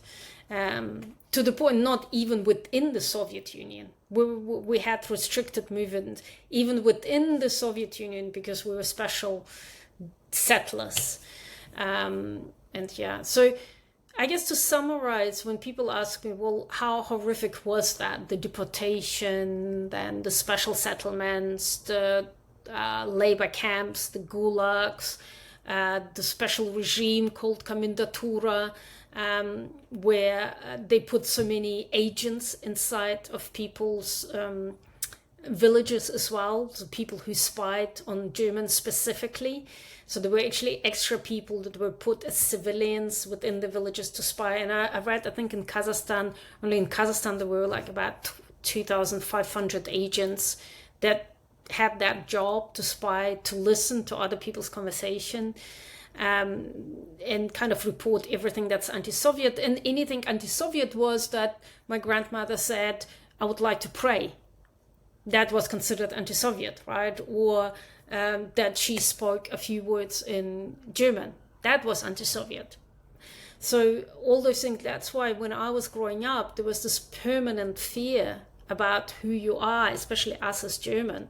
I grew up with those sayings that we all take for, we're kind of, you don't even think about it. But for example, I grew up with those things where my parents and my grandparents said, be careful what you say when you stand in front of the, what do you call it? Heater.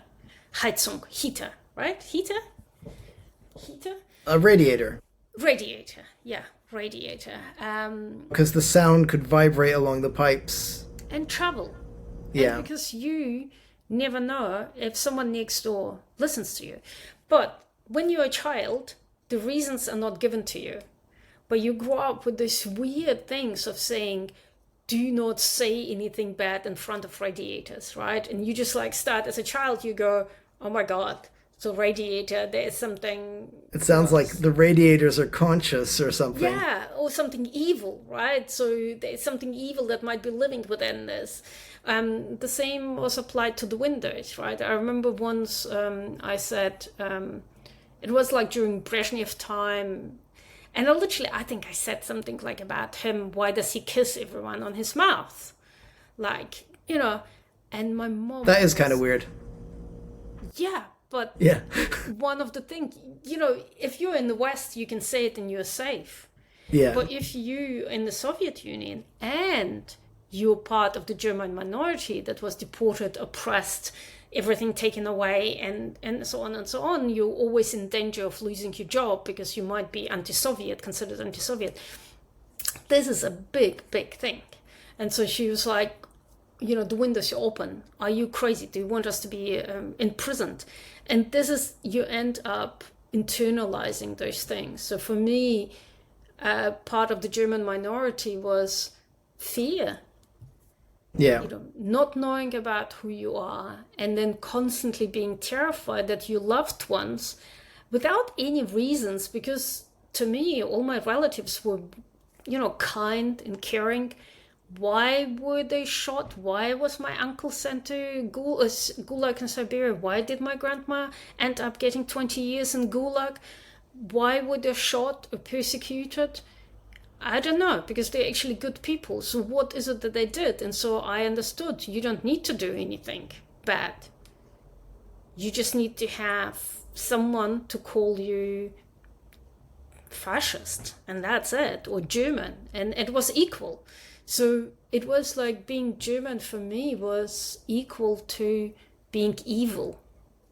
Yeah. Without me even being able to do something. So it's like I was born and I was evil and it was inside me, and that's it. And the teacher has the right to call me whatever they want me to call, because that's who I am. I'm evil. So a lot of your book is really about your encounters with propaganda versus your encounters with family narratives and your struggle to reconcile those. And it reminded me of an anti-religious propaganda poster that's in my book, where there's a young girl dressed like a red pioneer, so kind of like a Soviet Girl Scout. She's reaching for this school. She wants to go to school, and then there's an evil grandma grabbing her by the ponytail and trying to direct her toward a collapsing Orthodox church that's black and it's covered in crows. And so there was this Soviet war on grandmas, which is, well, it's a big part of the academic literature surrounding Soviet atheism. But it was interesting to encounter your book and see that you'd actually experienced that conflict between grandma and the state. Yeah, absolutely. Yeah, I do talk about in the book. It was definitely part of the storytelling because, my grandma was Catholic, and being Catholic or any other religion, if she was Mennonite, it would have been worse. Was not allowed. But now when I look back, I just think now how brave my grandmother was. It's probably worth explaining why Mennonite would have been worse. I think it's because Mennonites are pacifists. They won't accept military service. Is that the reason? They won't accept military service, and they also didn't want to take down their headscarf as well. A lot of times, and they also wore longer skirts at school, which contradicted with the school uniform of a pioneer, and that was unacceptable, right? And because they also practiced their religion, so that the scarf and the longer skirt was part of the religion, and as religion was not accepted, and the Soviet Union, that means, they openly contradicted the Soviet Union values, right, or were anti-Soviet. And so my grandma was part of the Catholic Church, and when I think about her and so she kind of was part of this underground church. So didn't have any priest by that time. I mean, they just didn't exist, as you mentioned in your book as well. Most of them were executed, and it was very difficult to get a priest. And I think in some churches, during my time, there were like a few from Poland or from like Latvia, but it was almost impossible. And so you mentioned that church was run by all those babushkas, by all those grandmothers, and they were really brave to do that because it was not allowed. So it was like an underground church. So it was not an actual church, but it was people meeting in private residences. Correct. Yeah, exactly correct. So every day, every week, they would meet in someone's house, and it will be kept very secret. And someone like me, I didn't know that, but my grandma used me. When I think about it, like I would be there as a little pioneer, and I would sit outside, and I will look for kind of signs of trouble. So if police, militia comes, or some random people who want to look into the windows, I would need to alert them. And I guess like you get trained in those things that okay, someone is looking at it, and you don't want your grandma to be arrested, right? So, and of course they couldn't carry their Bibles just like that. They had a special secret pocket under their skirt where they would hide the little Bible, and the Bible was also valuable, and my grandma's Bible was repaired so many times. I mean, it was just this book from a different world. And I would say that book probably was about 150 or 160 years old, because it was probably passed on from generation to generation. And it survived all those things like the deportation, the hunger, the gulags, the work, all of these horrific things. This is the only thing that survived. One thing I also would like to, it kind of came to my mind, as a German from the Russian Empire, our minority that ended up being deported to Siberia or Kazakhstan, we don't have any possessions. The difference between me and a Russian being born in Russia, or Ukrainian being born somewhere else, or I don't know, someone else, Belarusian, is that they inherited any little things. It could have been a ring, it could be a painting, or whatever it was, or piece of clothing. You're missing these family heirlooms. We didn't have anything, because the deportations meant you either sold for food everything you owned, right? Like down to your last clothes to feed your children. If there were any blankets, you exchanged it for food. If there were any rings or jewelry, you exchanged it all for food to survive. So we have this inheritance of loss that I call inheritance of loss. This is something that we have. And of course, now I realize, because researching for my book, what we have a lot is the stories, which I kind of packed in this book. But so what I want to say is, despite the fact that we didn't have anything, we didn't inherit anything, but that Bible survived, right? So Bible survived the famines and was the Trudarmia, labor force and gulags. And so I would be there to kind of support my grandmother as a child. I didn't, of course, know that that's what I was doing. I would just hang out with my grandmother because it was fun, and I could sit there and do my stuff and be on the lookout for militia, for policemen. But when I think about my grandma, and that church was, again, for me, it's like a wonderful thing, because the woman that went there, it wasn't just German. They were Latvians or Lithuanians, or they were Polish, or they were Czech, or they were something else, or they were just women from a completely different religion that just wanted to be there. And so it was this quite international thing, like a community of all these women, that older women, mostly they were babushka, older women who wanted that part that was not allowed. And even though they knew they could be arrested and put into prison, they were brave enough to stick up for their values. And so this is when I look back at it, I just think, wow, good on you, grandma. Good on you, grandma, that you did. And I just think, like us now in our societies, we just became so, I don't know how many of us will stand up and risk our lives for our beliefs. Like say, arrest me, I still believe in it. I don't know. Are we now not as strong? Are we not as brave as my grandma? My grandma, I think, was a very brave woman.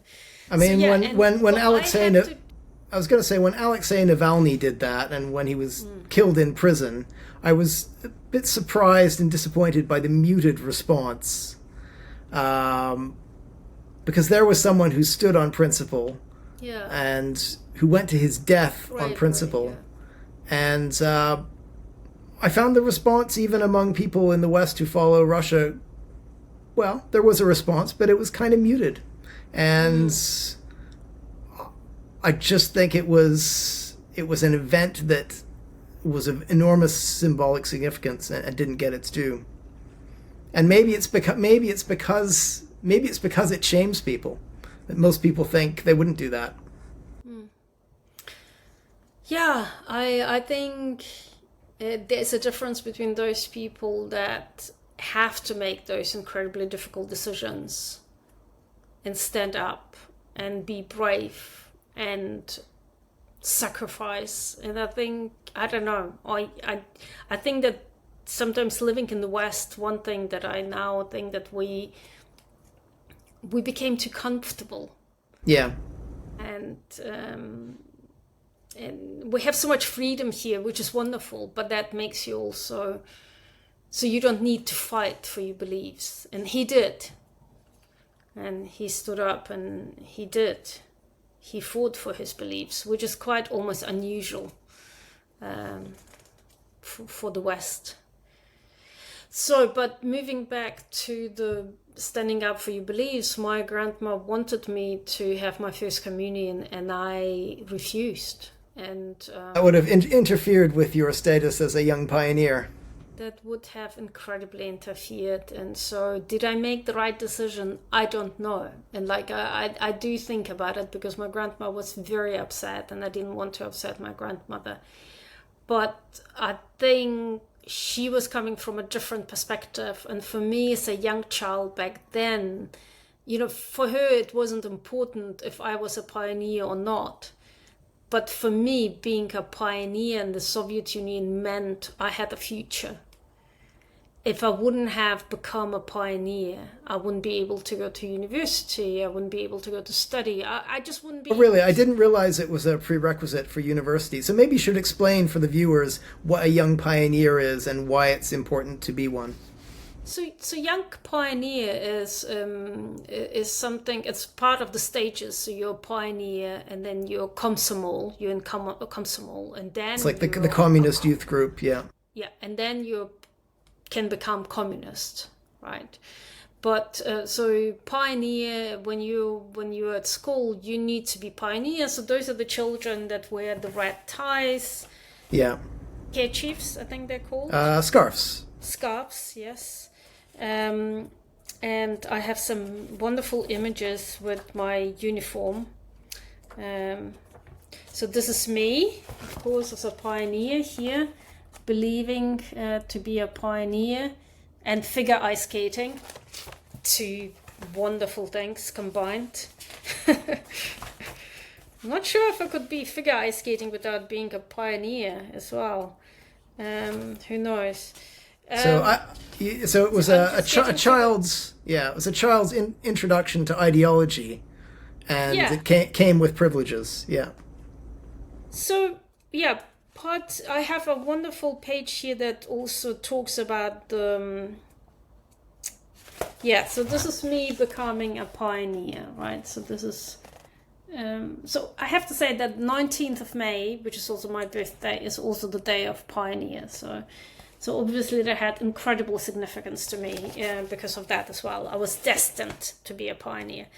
But pioneer, you're introduced to the ideology of communism in a very subtle way, and there's certain rules that you need to follow. You also need to give a promise. So there's a solemn promise of a young pioneer of the Soviet Union.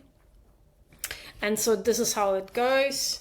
In the presence of my comrades, I, Lena Wolf, on joining the ranks of the Vladimir Ilyich Lenin All Union Pioneers Organization, do solemnly swear to ardently love and cherish my motherland, to live as the great Lenin willed us to, as the Communist Party teaches us to, as the rules of the pioneers of the Soviet Union require us to live to. And so we had to learn it by heart. We also had to do things like help older people and help children and clean the streets and do good deeds generally.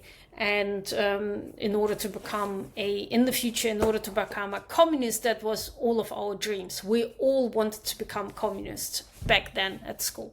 So those encounters with older people, helping older people, also gave you perspectives on how they saw the world, how people from outside your family saw the world. So there's one lady who had lost family members in the Second World War, and she hated Germans, and you didn't want to let her know that you were of German descent. And then later you encountered a German POW, so someone who had fought in Hitler's armies during World War II, and he was an old man in an apartment building, and that he built as a forced laborer himself. He built as a laborer, but when you told your grandmother that you'd met him, she didn't want anything to do with him because he'd fought in Hitler's armies, which I guess she saw as the source of, rightly saw as the source of your family's troubles.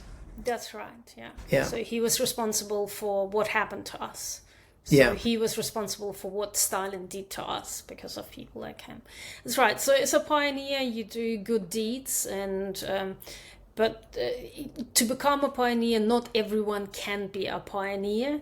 And if you cannot be a pioneer, that means you are kind of excluded from the society. So there's a big pride in being a pioneer. And there were some, for example, there's certain age when you become a pioneer, but for example, some children that struggle, or maybe some that have not very good marks, or maybe they're German or whatever else they are, they're told this year you cannot become a pioneer, and it's a real source of suffering. So they're excluded from events, they're seen as trouble and not achievers, or outsiders, and it's just a very bad start to your life as a child. So I was terrified. That because I was Niemce, because of my family being German. Which means German in Russian, yeah. There's an interesting history behind that word that I learned when I was learning a bit of Russian, which is that it means something like mute. The Russian That's word correct. for German means something like mute, someone who cannot speak. Do you know the background behind that? Yeah, so I think that came, absolutely, that's exactly the meaning. So Nemec means mute, and it came from old times when they were doing trade with Germans or with Scandinavians at that time. You need to remember that Nemca were called all kinds of people, and sometimes the Dutch were called Nemce as well, and any kind of foreigner sometimes would be just called Nemka or Nemets. Nemce, and it just means mute. That means like those barbarians that didn't speak your language. So they were kind of, and also to indicate that they are below the Slavic kind of Russian kind of people. So that was part of it as well. So they're kind of mute people who cannot speak your language, or they cannot speak your language, and not as developed. I would say. So that's the meaning of it, yeah. So yeah, Nemec and Nemka or Nemce means mute, but yeah. So there's one, yeah. There was an aspect of the story that I was curious about, which is not really covered in the book, but I was curious about your experience of Gorbachev and glasnost. Because you left in '89, right? You left for Germany in '89 with your parents. Your grandmother, unfortunately, didn't make that journey. She died shortly before that move. So you must have experienced Gorbachev and glasnost in Kazakhstan, right? Yes. Yeah, we. So I think. One thing that I would like to say about the migration to Germany, so this is something I would like to cover in my second book as well, because this whole time of Gorbachev era, because it was such a promising time as well for us, and so here we are, as Germans living in our deported places where we still cannot leave or be anywhere else, or we cannot go back to our settlements in the Volga. So you know how the Volga German Socialist Republic existed, but then was disestablished in 1941. And since then, we're people who cannot speak our language or practice our religion, and we're kind of a bit... people without without roots. Yeah. And so the one thing that we all want is just to be equal, I guess, because the discrimination is still happening in the workplace a bit. People still call you names just because they want to call you names, and even though by that time, majority of people started having good education. You need to say that also the time when they were deported. And so if you think, I'm trying to create this bigger picture, so by the time when they were deported, before they were deported, Soviet Union Germans had incredibly high literacy rate, the highest in all of the Soviet Union. We're talking about something like 99%, so very high. And just for context, so that viewers know, the Soviet Union was in its early days not fully literate. In fact, it was probably roughly, I'm going to guess, around 50% literate, and so there were a lot, maybe less. But it was an agricultural country with a very large peasantry, and so one of the big changes that happened in the early Soviet period was an effort to bring about mass literacy.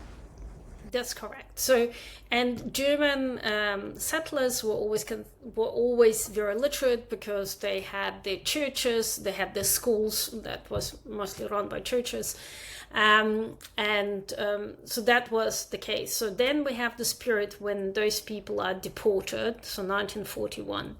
And then starts from 1941 to 55, they are under the special regime called Kommandatura, where if you were a child during this time, depending on where you ended up, if you were in special settlements, so you could not leave special settlement further than 5 kilometers. So that means if school was 7 kilometers away, you couldn't join that school. So you had to be in that small settlement anyway. So, or if you were with your mother, like my dad, for example, if you were in Trudarmia, so your mother was sent to Trudarmia labor camp, and my dad had to come with her, there were no schools within that Trudarmia camp.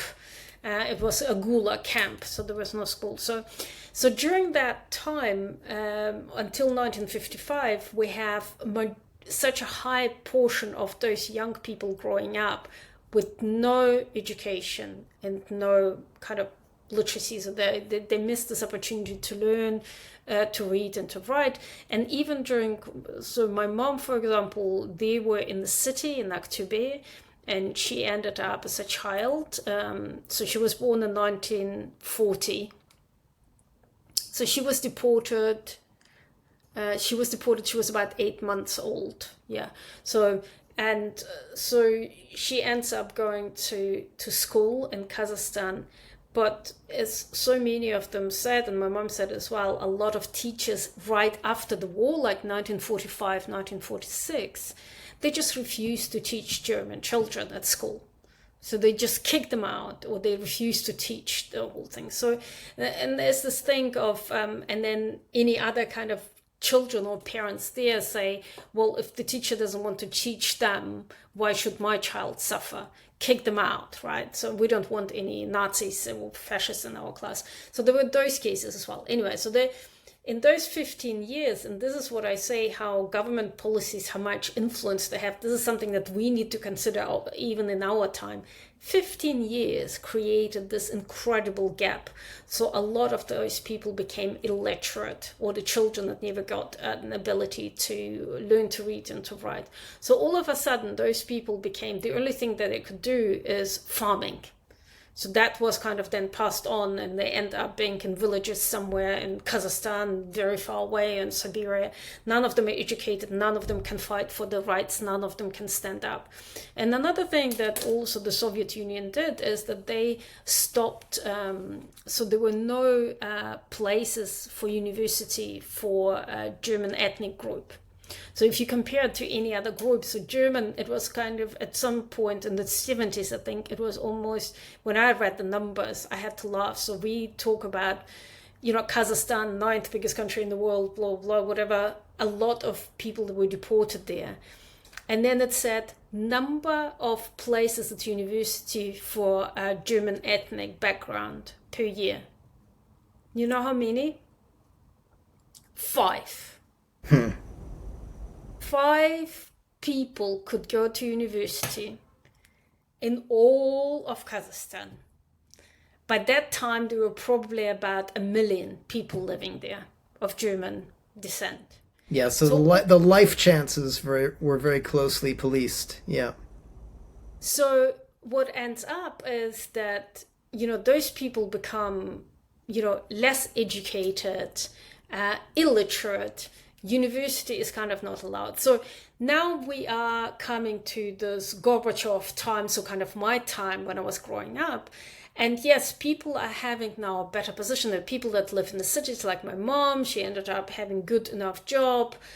I go to school, and so everything kind of seems to be good. But there's always this fear that whatever happens at work, she always can be sacked because she's German. And then we had this incident of my aunt coming and visiting us. I was about 10 by then.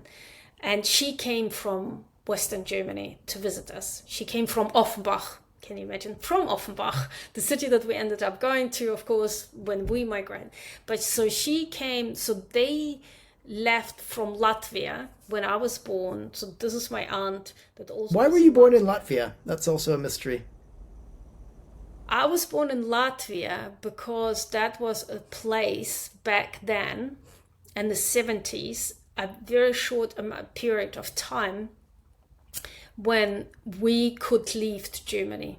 There was a very short window of opportunity where they left German ethnic people to leave to Germany. So majority of my relatives left to Germany. So that explains why I had aunts and uncles in Western Germany, which for us was dangerous, right? Because that was having relatives in Western Germany. And then it turned out I had a grandfather, my father's father, that possibly escaped and was not dead and was in Canada and America. Anyway, so that was very dangerous for us. So my aunt came from Western Germany to visit us, and it was very dangerous. And so police was there, militia was there all the time. So wait, just to back up a bit, because I'm still slightly confused. So your parents were in Latvia for a while, and you were born there, and then they went back to Kazakhstan. Is that right? So my parents were there for a while, and while my relatives managed to go to Germany, my parents didn't make it. And I see. So they were in Latvia trying to get to Germany. Yeah. And so okay, got it. And then that window of opportunity closed. The border was closed. That's right. it. Okay. And then there was also quite a lot of discrimination in Latvia towards Germans. So, for example, you couldn't buy a house or you couldn't get a good job. And so if you were German, there was discrimination towards you because you shouldn't be traveling outside your deportation place. So that was all kind of connected. And they eventually realized they couldn't get a job, they couldn't get a place to live.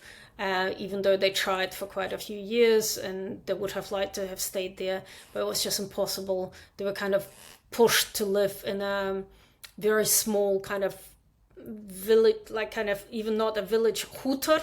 I don't know if you know what it means. Like I don't know that word. Like just like two houses maybe, or two huts. So less than a village. And they eventually ended up having to go back to Kazakhstan, where whatever it was, they still had jobs and they couldn't get any jobs in there. So after everyone left to Germany in the 70s, their relatives, they ended up going back to Kazakhstan. And so now we're coming to my time, me growing up under Gorbachev. And so that was the first time. So they still what they still were hoping for, that maybe we don't have to go to Germany. Maybe we can, because the talks started, they started to have the talks to re-establish the Volga kind of, not Volga, German settlements, where people kind of wouldn't be afraid to speak their language, or they just wouldn't be, where they can be themselves and they can run the place themselves. And so that the kids can learn German, because by that time, majority of young people didn't speak any German anymore, right? And there was this famous report that came out in the 1980s saying the Germans' integration is complete. None of them speak their language. They don't have the religion. And the only German famous person they know is Karl Marx and Engels. So that's it. That's kind of their knowledge of German. And so integration into the Soviet Union life is successful. Just what that's an interesting aspect of your experience, is that so much of the Soviet ideology it's got German roots. It's Marx and Engels and the German idealists and the attitude to the official attitude towards religion is all rooted in this kind of like higher criticism of the New Testament that was going on in Berlin University when Karl Marx was there. Okay. Yeah. So it's like deeply rooted. The whole ideology is deeply rooted in German intellectual and academic life. Yeah. And yet, we had the portraits of Karl Marx and Engels hanging in every single classroom. And yet the teacher, would call me names as a German, right? And it would be so absurd, because I would say, well, but they're German too. Why are you not calling them names? But then she would kick me out of the classroom, right? Because I'm so rude. How could I call Karl Marx and Engels Nazi or fascist? But it's like, but you're calling me fascist, and that seems to be okay. So like, again, it's just like talking to the soldiers on the train, right? It's like logic is not wanted because they're in an authoritarian system, and they're expected to behave in a certain way. I don't know if they were expected to behave abusively towards children, particularly, but they probably saw themselves as embodying the official ideology, which they understood they weren't supposed to think too deeply about. No, and I think as a child, I think I wasn't necessarily always even angry about it, because I kind of, like this lady who lost her, her sons and her husband, I kind of knew that they had a trauma that was connected. Everyone in the Soviet Union lost people in the war. And somehow I felt responsible for it because, being German, the Germans started. So I did feel kind of responsibility, even though we left that country, German states 150 or 200 years ago. I did understand their trauma. So because I think I felt pain myself, because I felt affected by it myself. We had this horrible history of suffering.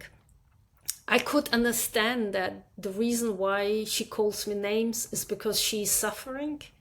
So, and that kind of made it easier for me not to be upset or to be angry. I think I just accepted it, thinking that she's just in pain, and she lets it out on me. So that's just the way it is. Yeah, but that's also a case of a child having to be the mature one in the relationship with a teacher. Yeah, but that's just, I think that's what it means to be a migrant or deported child. I think that's what it means. But so when we were during Gorbachev time, we were really, really hoping for a place where we could be safe, when we could be ourselves finally, and we will not feel like we're deported people. Unfortunately, that didn't happen. And the reason that didn't happen is because the people themselves demonstrated against us. And that was incredibly sad for us to see. So I remember still my mom, like in the kitchen, we were watching the news, and that was like, we were so hopeful because a lot of our representation went to Moscow. And with the proposal to create a small autonomous region where we can move to. And it's just created such a stir. But what we really saw on TV was what they did, the Communist Party, then I didn't know back then, but they actually organized people, and they started this fear mongering, like they started creating this fear, basically saying Germany is paying all those people and Nazis, like fascists, actually coming to take your land. and they're gonna move into your houses, and they're gonna force you and your children to learn German and speak German, and you will forget all your Russian. So there was this, there were actually leaflets printed saying all these horrific things that Germany is planning to do, and they're gonna use you as forced laborers and so on and so on. And we Sorry, when was this? The discussion was like 1980s. There were a few waves of it. And so, why were they expecting to be tyrannized by Germany in the 1980s? I don't get it. Just because it had happened in the 1940s. Of course. Yeah. I mean, because everyone lost their relatives in the big war, and the only war, right? The Great Patriotic War of 1940s, 41. And now they are told that Germans gonna come and take their land away, and they will be forced to learn German, which is absolutely not true, but that's how fear works. Who was promoting this stuff? So when the discussion started to give us our German autonomy, or like some land, the communist leaders... So it came from above, yeah. Started this propaganda. They actually organized communist meetings, like big meetings with all. So were these the Communist Party hardliners? Were these the people who were opposed to Gorbachev? I think they were just normal patriotic people that didn't want to have any Germans close to their land. Oh, right. Okay. Yeah. And because their memory of the war and was so strong, and because they all wrongly and still wrongly believe that we, the Germans that want to go to this land, are the children of the Nazis. Yeah. Which of course was never the case. Yeah. Which was never the case. You could not tell those people. So when you told those people that, no, wait, you guys took our land. We lived on that land 170 years before you. We farmed, you actually living in our houses. You took our animals and our land and the houses. That history is completely erased. So even now, when you go to those, what used to be German villages in Ukraine, like Blumenfeld, where my grandmother was born, or Gnadenfeld, where my grandmother was born, in Russia or in Ukraine. When you go to those villages in Ukraine or in Russia and you say these were, or even Volga, you say this was part of the Volga German Republic, they say you're lying. You're lying. Why would you say that? Это всегда было наше, they say. It's always been ours, yeah. Russian. It was always ours, right? So that... It reminds me of the title of one of David Satter's books about Soviet history, based on something he heard from someone he interviewed. It was a long time ago and it never happened anyway.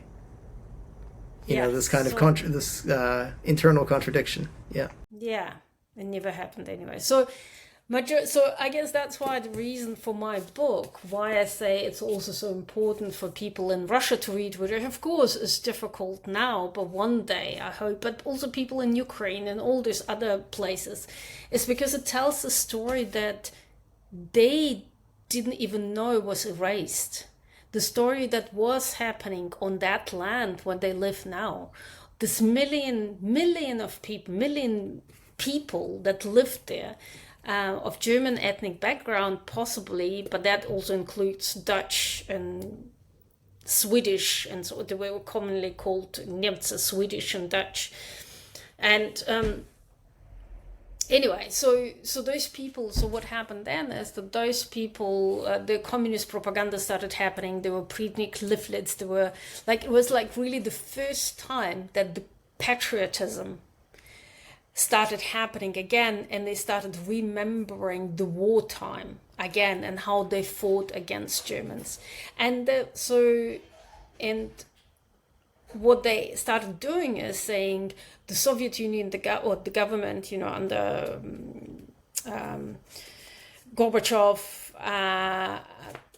they're trying to get these Germans to take our land. They're trying to give our land away to fascists that we fought against, right? They say. Not, of course, knowing that we lived there for such a long 170 years before them. But anyway, so of course, this kind of, this patriotic kind of like, we fought them in the war and now they're coming and want to take it again. This will be a war. We will never allow it to happen. That's what started happening. But I think the saddest thing was for me to see my mom, and I still remember it, we were in the kitchen. We had like a small TV in the kitchen while mom was cooking. And I remember looking at my mom and she was so upset. And then she said, look at this. And I looked and there was like demonstration of people on the news. And but demonstration was like the Communist Party with their red flags and the stuff. But behind them, I see like all those women and children. And they were all walking with those placards? Yeah. Placards, yeah, signs, yeah, exactly, saying,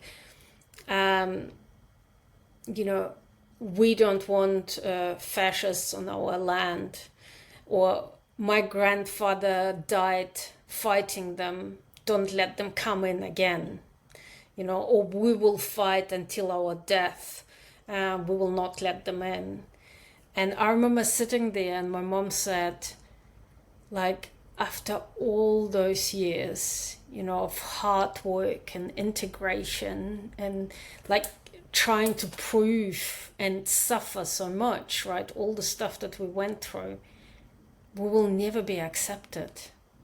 Like, we will never be accepted as belonging to this country. And she said, it's like, this is our neighbors. It's like, it's not like the aggressive men they were as well. But I think that we're kind of used to like man party communist harsh aggressors, whatever. But when you saw women and children like your neighbors and babushka, old ladies and children with the placards that are clearly against you, against me as a child or as a young person, even though I didn't do anything wrong, I think that's when we knew there will be no future. Like we just cannot stay because that will go on forever. Yeah. And so and under Gorbachev, of course, it was the first time that he finally gave us the freedom to leave. And he said, people that actually want to leave, Germans, they can, because we were the only, together with Tatars, we were the only one. So out of like Tatars were like before us, but we were the only one who were never allowed to go back to our places, to our villages where we came from. So Tatars, just before they allowed them to go back to Crimea, but even though they were not 100% welcomed, but they were kind of allowed to go, but we were never allowed to go. So right, so the family were allowed to go. Everyone else who was deported kind of could go, but not Germans. Such was our punishment. So, and that explains that even though we didn't necessarily want to leave, I think my parents had their friends and their family, and they were starting to get older as well. It means leaving to a new country, to a different country. But we had to leave, and we ended up going to Offenbach, where all my aunts were and my other grandma, and and that became my home. Yeah. So I was thinking of maybe skipping ahead a little bit to you in London working on the book. So I think we met probably during the pandemic. And then I also remember meeting you probably shortly after the war in Ukraine started. So I guess you were working on this during, well, it didn't start exactly, but it was fully invaded, 2022. So you were working on this probably throughout the beginning of the war. Sure. Is that right? I think I was looking into it. I think I was working on it for at least 4 or 5 years. Yeah. Yeah. Yeah, they say that on average, graphic novel takes about 7 years to complete. And I would say that's correct. Because from the idea, the script writing, the rewriting, the illustrations, the coloring, and, in this case also, so I wrote the script, and then I had to find an illustrator that would fit my idea of what I wanted to create. So that took a while for me to find the right illustrator as well. So I had to interview quite a few. So it sounds like it started probably late 2010s then. Yeah. Well, I think I went to a conference in Rapid City, South Dakota. That was 2016. And back then, I only had a slight idea of maybe I wanted to do something like that. And I had kind of like the drawings that me and my partner we did, kind of like an idea in black and white. And so I was quite careful to present it. And it was, it was a conventions of German from the Russian Empire in South Dakota and North Dakota combined. It was a wonderful event, and I got so much interest in what I was doing that kind of gave me a get a go. But that was only the beginning. I think then it was a few years of not doing it, and then starting to organize the whole process of how I wanted to do it and what style I wanted to use and so on. Yeah. So you dramatize in the book some of your research. We see your wall with Post-it notes and some of your reading material, and also some of your video calls with your parents where you're querying them about various things. How did you decide to do a graphic novel rather than a book, for example, or a film or a play? Yeah. So graphic novel, incredibly important for me. It was because I wanted to use the visual medium. And also when I first started working on it, I think my first, it's interesting, the first one I started working on it was really, I remember speaking to my nephew, who was a teen, like 17, maybe 16 at that time. And he kind of didn't know anything about our history. So he kind of knew his parents were the strange Germans from Kazakhstan, but he didn't know why and so on. And so I remember speaking to him and saying, look, you should inform yourself. There's so many books to read. And every book was kind of large and thick and heavy and historical. And then he said, can I read it on my handy, which is mobile phone in English? Yeah. And I just thought, okay, so I don't think you can read this big 200 pages thing. So that kind of gave me an idea, and I thought, look, if we want to get our young people to read about his history, we need to make it in a very interesting way. And of course, by that time, I was influenced by things like Persepolis and Maus and so on. So I thought that would be a great medium. And I did write short stories before. So I started writing before I started working on my graphic novel. There's one short story that was published, but I felt that I think what I wanted, I remember for me, it was thinking about when my grandma was describing the deportation and the train. And I thought that putting it in words is fine, but what I really wanted is kind of a bit to get the readers to truly feel it and experience and see it and see the darkness and see the desperation in people's eyes and feel the cold maybe as well. So this is what I wanted to achieve, and I think that graphic novel is a great medium for it. And also being a German, I'm not sure if you can tell, but I don't talk much. So sorry. So sometimes, having images and less words is the best. Sorry, that was kind of like funny now, but because I've been talking for a while. But I think sometimes the image can tell so much more than words can. And I wanted people to have this kind of other dimension of experience what a deportation was like. So not just the words, but really feel it. And I hope that we kind of a little bit managed to achieve that. Yeah. So it's like, and I wanted people to see the landscapes of Kazakhstan. Yeah. You know, like, and see the colors of Kazakhstan, because I remember working with Esther, who's the colorist and who's in Spain. And I remember the first images when she colored Kazakhstan, and the colors looked off. And I said, look, it looks like kind of, it doesn't feel like the blue of Kazakh sky. The blue in Kazakhstan looks different. So things like that. So she said, oh yeah, blue in Spain looks different so to Kazakhstan. So let's research and let's have images to kind of understand. So I wanted to make sure that people saw the blue of Kazakhstan, the blue sky of Kazakhstan, you know, and that the best way is to see it, of course. Yeah. Yeah. So you worked with an illustrator, and you've also used some original documents, photos, propaganda posters, kind of primary documents. How did you go about? You mentioned interviewing for an illustrator. What were your interview questions? What were you looking for in an illustrator?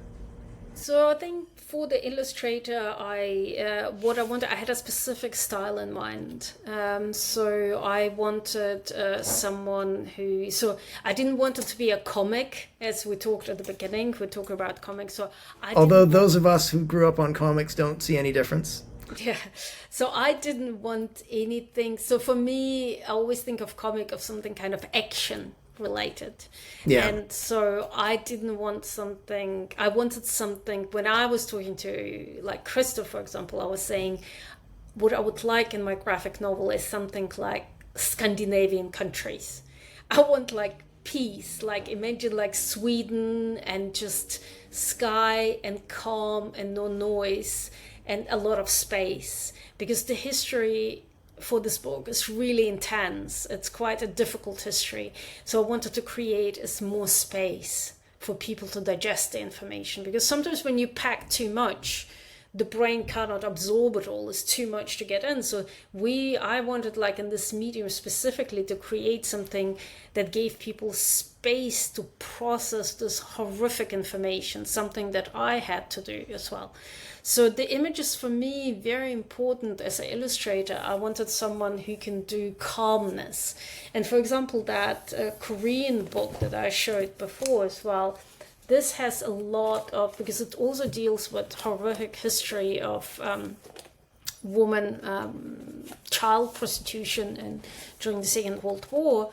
Like they have a lot of kind of spaces like this with no words whatsoever. So like a bit of breathing space between the panels. Like this, right? So something that helps you to deal with the horrific images of before and kind of process it. Something that we do anyway in our everyday lives. So, right, when we deal with difficult topics, I don't know about you, the first thing I do is I go outside and I spend time in the nature, within trees here in Hyde Park or in my park here close to us. So it's the space. So for me, it was important. So whoever does the illustration is the person who can also draw calmness, if you can say that, and have less action. Mm-hmm. So when I was interviewing different people, every single artist had different processes. So, and there's certain things that didn't work for me. For example, one person I interviewed in Turkey, he was wonderful, but he had very structured and organized kind of process going. Okay, so you give me a script, and I worked on it for 3 weeks. Then you have 1 week where you can provide feedback, and then maybe we can do that many changes, and then we move to the next chapter, and it's kind of very, very processed. Yeah. Whereas I think for me there was a lot of going back and forward, because sometimes we drew the end first and then we went back to the beginning, so it wasn't linear necessarily. So it's like shooting a movie. We worked on different parts at different times. And sometimes I had to go back and rewrite the parts because you learned new things and that didn't work out anymore. So you had to rewrite the script. And so that was a constant process. And so I found Christoph, and I think another thing that was important for me is because I also came across some artists that, and I might just say that, when I told them about the history of Russian Germans, or as you would say in German, Russlanddeutsche, there was there was a reservation. There was like, the reputation of Russian Germans in Germany is so bad that people like, no. The reputation is bad? Why? In Germany, well, that will be all covered in my second book. Right, but is that to do with politics or? Russia, I mean, that's really my next story of migration. So us coming from Kazakhstan, I've experienced all of this, arriving to Germany, to our home of our ancestors and hoping to be welcomed and being free, only to realize that we're coming in there not necessarily wanted, and that we are different, and that we are migrants, and that we don't belong, and that it's so was not the idea our country. Was the idea was it a kind of anti-immigrant idea, like these people are coming to take our resources, or what was it? It's just weird. I mean, Germany is still, and I'm generalizing now, right? So it's not everyone.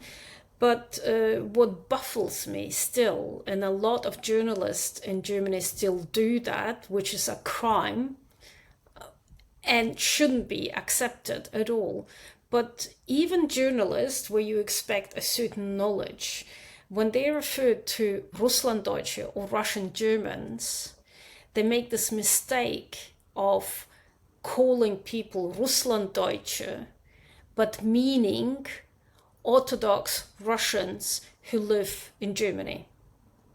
So they confuse us. They confuse us because they don't know our history. Again, like our history was not known in Russia or in the Soviet Union, and our history is not known, like nobody knows about our history in Germany. That's why I say my book has to go into school, because we arrived and nobody knows who we are, why we're there. They know that we speak Russian, that we're kind of weird people. And they just say, they all assume that we are Russians who infiltrate their Germany and that we don't belong there. But I think the worst mistake is when they compare us or call us with the same name, but what they mean is ethnic Russian people who live in Germany. Right, As an example, there was a documentary, actually paid documentary done, and it was called 7 Days Among Russian Germans. So it was like a woman who would go to Russian German family and spend with them 7 days, what she would learn. And it was called Russlanddeutsch, 7 Days unter Russlanddeutschen, or whatever, I don't know how many, or I don't know, a week or whatever it was, Russian Germans. And then you start watching the documentary, and this is just one of many. And you start watching the documentary from the beginning. There's this woman that moved there, and then she goes, she interviews the mother, household woman, and she goes, we moved from Russia, we are Orthodox, we have been living here, and my husband has this job. And it's clearly, they're like Russian-speaking Russian who live in Germany and have nothing to do with us, what they call Russian Germans. Mm-hmm. And nobody corrects her. And this documentary runs until we stood up and started protesting and going to to think and saying, look, you cannot run. If you use the terminology of Russian German, you need to know what it means. You cannot confuse it with Russian citizens who live in Germany. So what Those is the two different things? What is the correct term for Russians who are living in Germany? Russen, die in Deutschland leben. Okay. But people get confused and they just call them Russlanddeutsche. As Russen that live in Germany. But then, of course, we are called Russlanddeutsche as well. Got it. But we have completely two different histories, right? And two different identities. I have nothing against those people, but I'm saying that if you use the term Russland, that's why the terminology Russlanddeutsch is so, Russian German is so confusing for me, because even now in Germany, most journalists or most people, and which is really shouldn't be the case, and really something they should be ashamed of, confuse the term Russian German with Russian citizens that live in Germany. Yeah.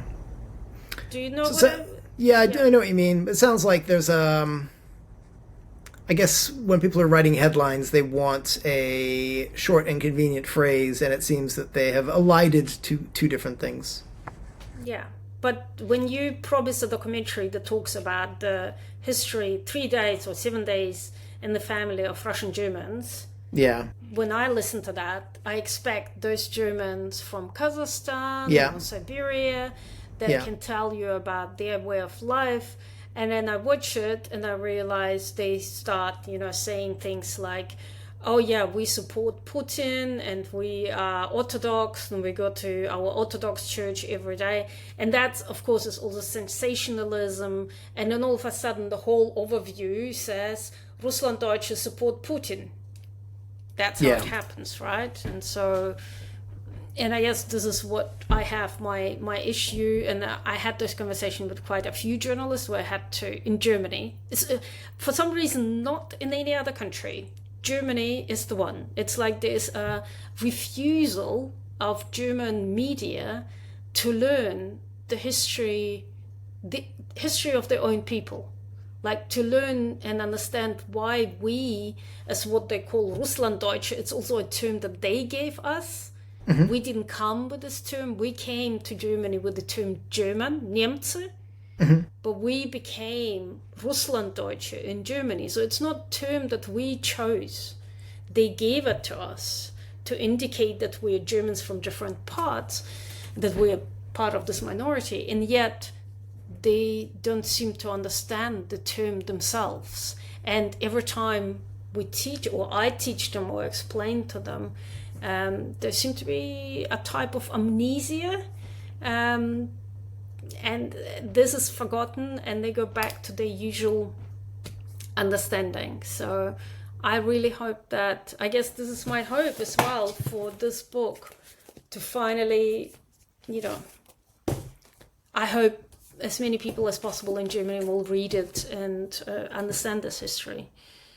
And maybe one day we also will get a different terminology like Volga German. I would be completely for it, even though we're not from Volga, like I'm personally not from Volga German region, but Volga German is kind of a respectful terminology for one of our biggest autonomous republic and place where we had our administration and could speak our language and live in peace with all the other people, out of respect for that, and also because more people in the world know of Volga German history. So hopefully one day. All right, we should wrap up soon. I wanted to ask you about an anecdote in your acknowledgements where you talk about an encounter with, was it an Iranian printer in London? Yes. Who wanted to help you with the project. I thought that was a great anecdote. Do you want to tell that? Yeah, it was just, I guess, Offenbach. So I love our town of Offenbach am Main. So I have to it was in Offenbach, right. Yeah. So it was Offenbach am Main. So, in Germany we also have another Offenbach in the Rhine. But, different Offenbach. But different river, yeah. In our town, Offenbach, I think one thing, it kind of reminds me a bit of Kazakhstan as well, of my city of Oktyabr, but it's very international. And so we have many different people that live there.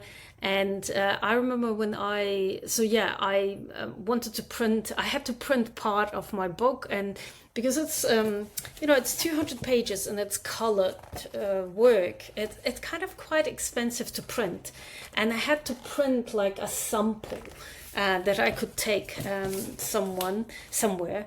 And I remember going to print this, and the costs were so expensive, and it was like something like 40 euros or even more. When you're writing and you're managing a project, you're very short on money. So I just didn't have that money at all. And so that printer, that guy, I gave him my file, and I came back and he said, "Oh, I read your story." And then he said, "Oh, I really love Russian classics, and B, I also studied in Russia." And he was so impressed by the story that he just printed it and gave me a really, really cheap price. I don't remember anymore. I think he printed like for £10, for €10 or something, everything that was really, really cheap. And we had this wonderful conversation. And this is kind of what I think I enjoyed with this book. It's this connection. But he also then told me his story of migration and how he came to be in Offenbach. And by the way, his print shop is one of the best. It's around the corner from where my parents live, but one of the best shops where kind of everyone is welcome, and it's also great quality. But it also, the one thing that he does different is that he has this human aspect. So there's the connection. It's about knowing the owner. It's about establishing this contact that sometimes, like in the Western world and like highly specialized shops, everything is so impersonal and it's just transaction. But that shop has still this warmth, and obviously, like in my case, my story meant something for him to offer it, so he could offer, that incredibly cheap price for me and help me out.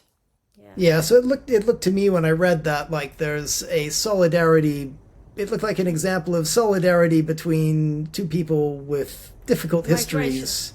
Yeah.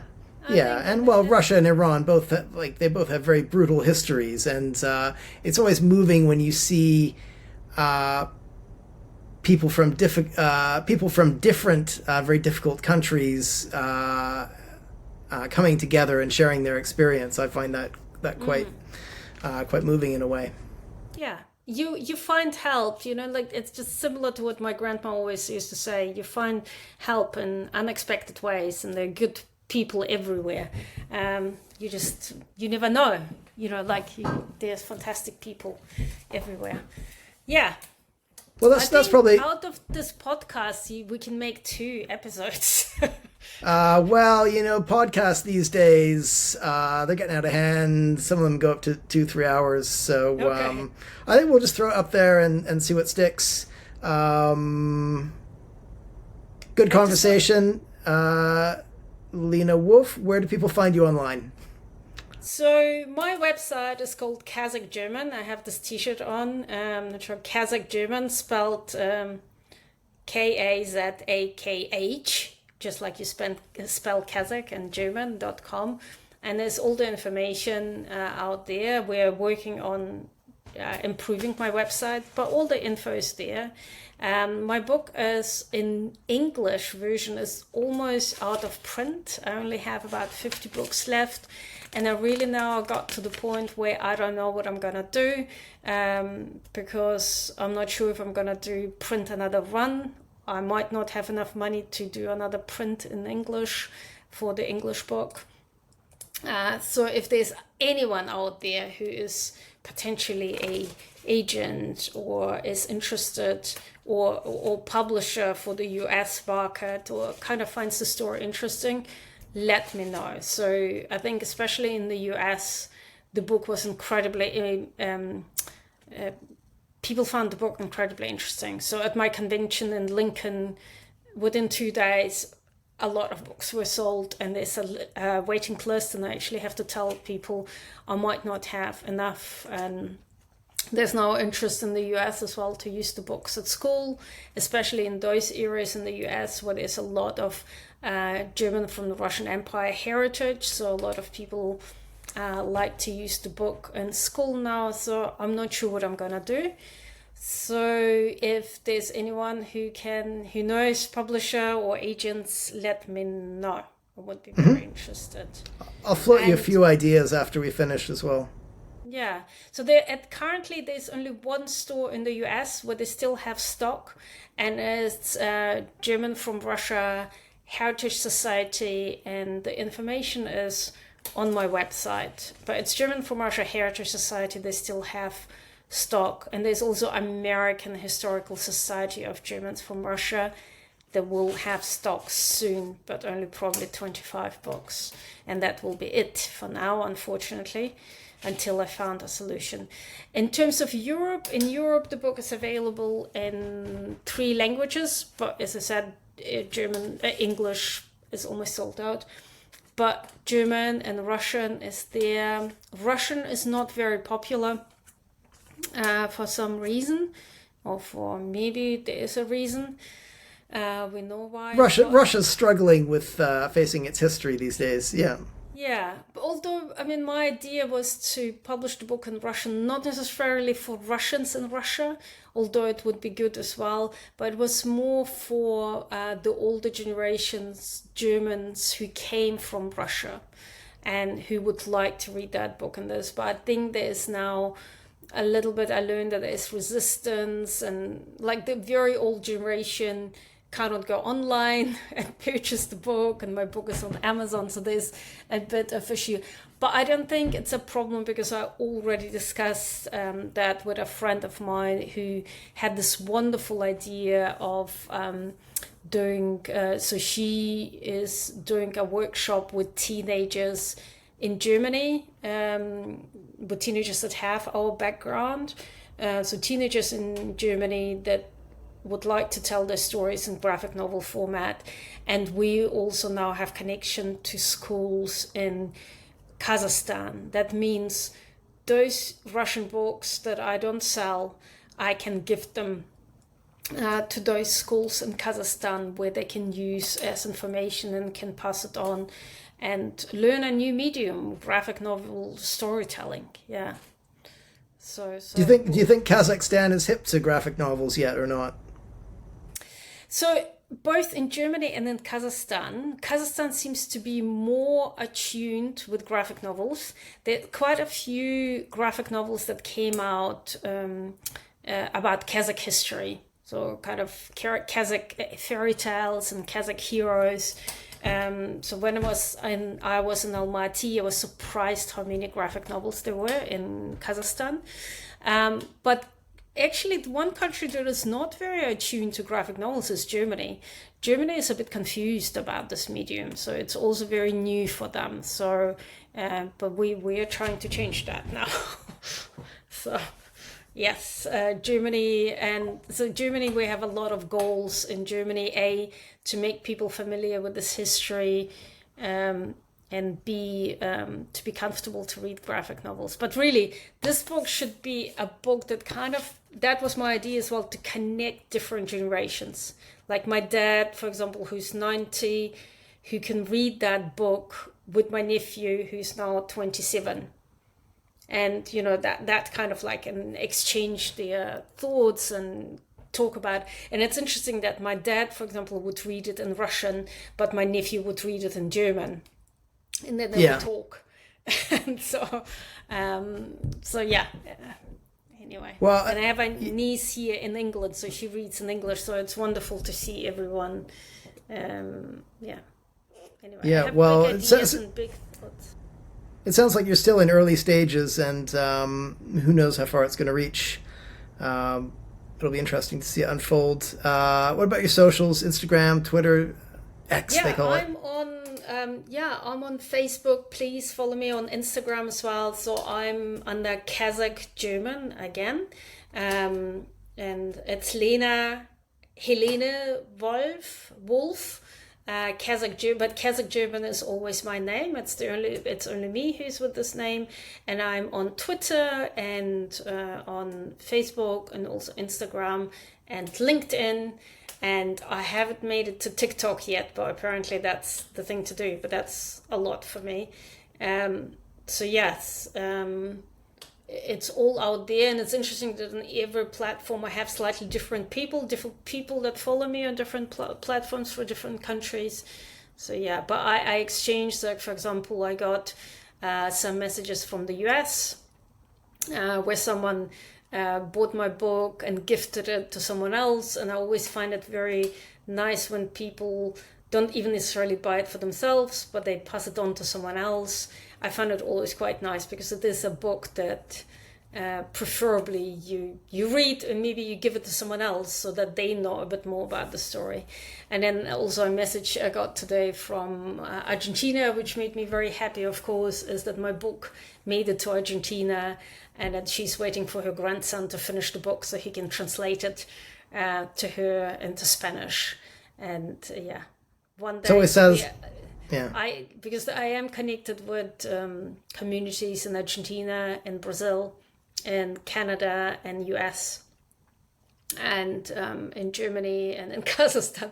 So it's like that on its own. And even so, one thing that I'm very proud of, and I forgot to say, so at the end here, so I have at the beginning. At the beginning, I have all those people and all this ministry that kind of help to fund my book. I have to say it's never enough money, and we're constantly short of money. But anyway, there was still a wonderful help by the ministries and German Ministry of Culture that contributed, which for me kind of more of a sign that Germany finally acknowledges the importance of this story, because we're kind of invisible in Germany as a community, or confused, or just called Russian. So there's confusion about who we are. But one of the things that I'm more proud about is it's actually this page, and it's a thank you page at the back. And this is the page that came from, it's for all the supporters that helped to fund this book on GoFundMe.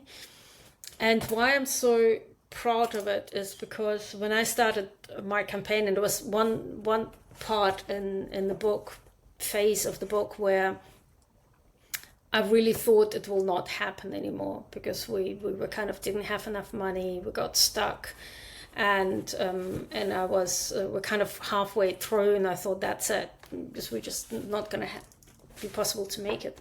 And so this GoFundMe really helped me to kind of continue with it and pay the illustrator and pay the colorist. But what I loved the most is that when you looked, and there were about 100 people who supported it with whatever amount they had, but when you look at the who supported it, and it's really the most wonderful connection of people from all different countries. So we had like Namibia, we had Paraguay and Brazil and Georgia and Ukraine and Russia and Kazakhstan and Germany and US, of course, and Canada and New Zealand and Australia and Japan and Malaysia and Israel. I mean, that was the most amazing amount of like different people from the world, and that kind of made me think, goodness me, people actually want to read it, and they want to read it in the whole world. So I'm very proud of this little page, because it kind of shows how international this book is and needed. Yeah, well, it's one of the most accessible books I've read about Stalin's repressions so far. So congratulations.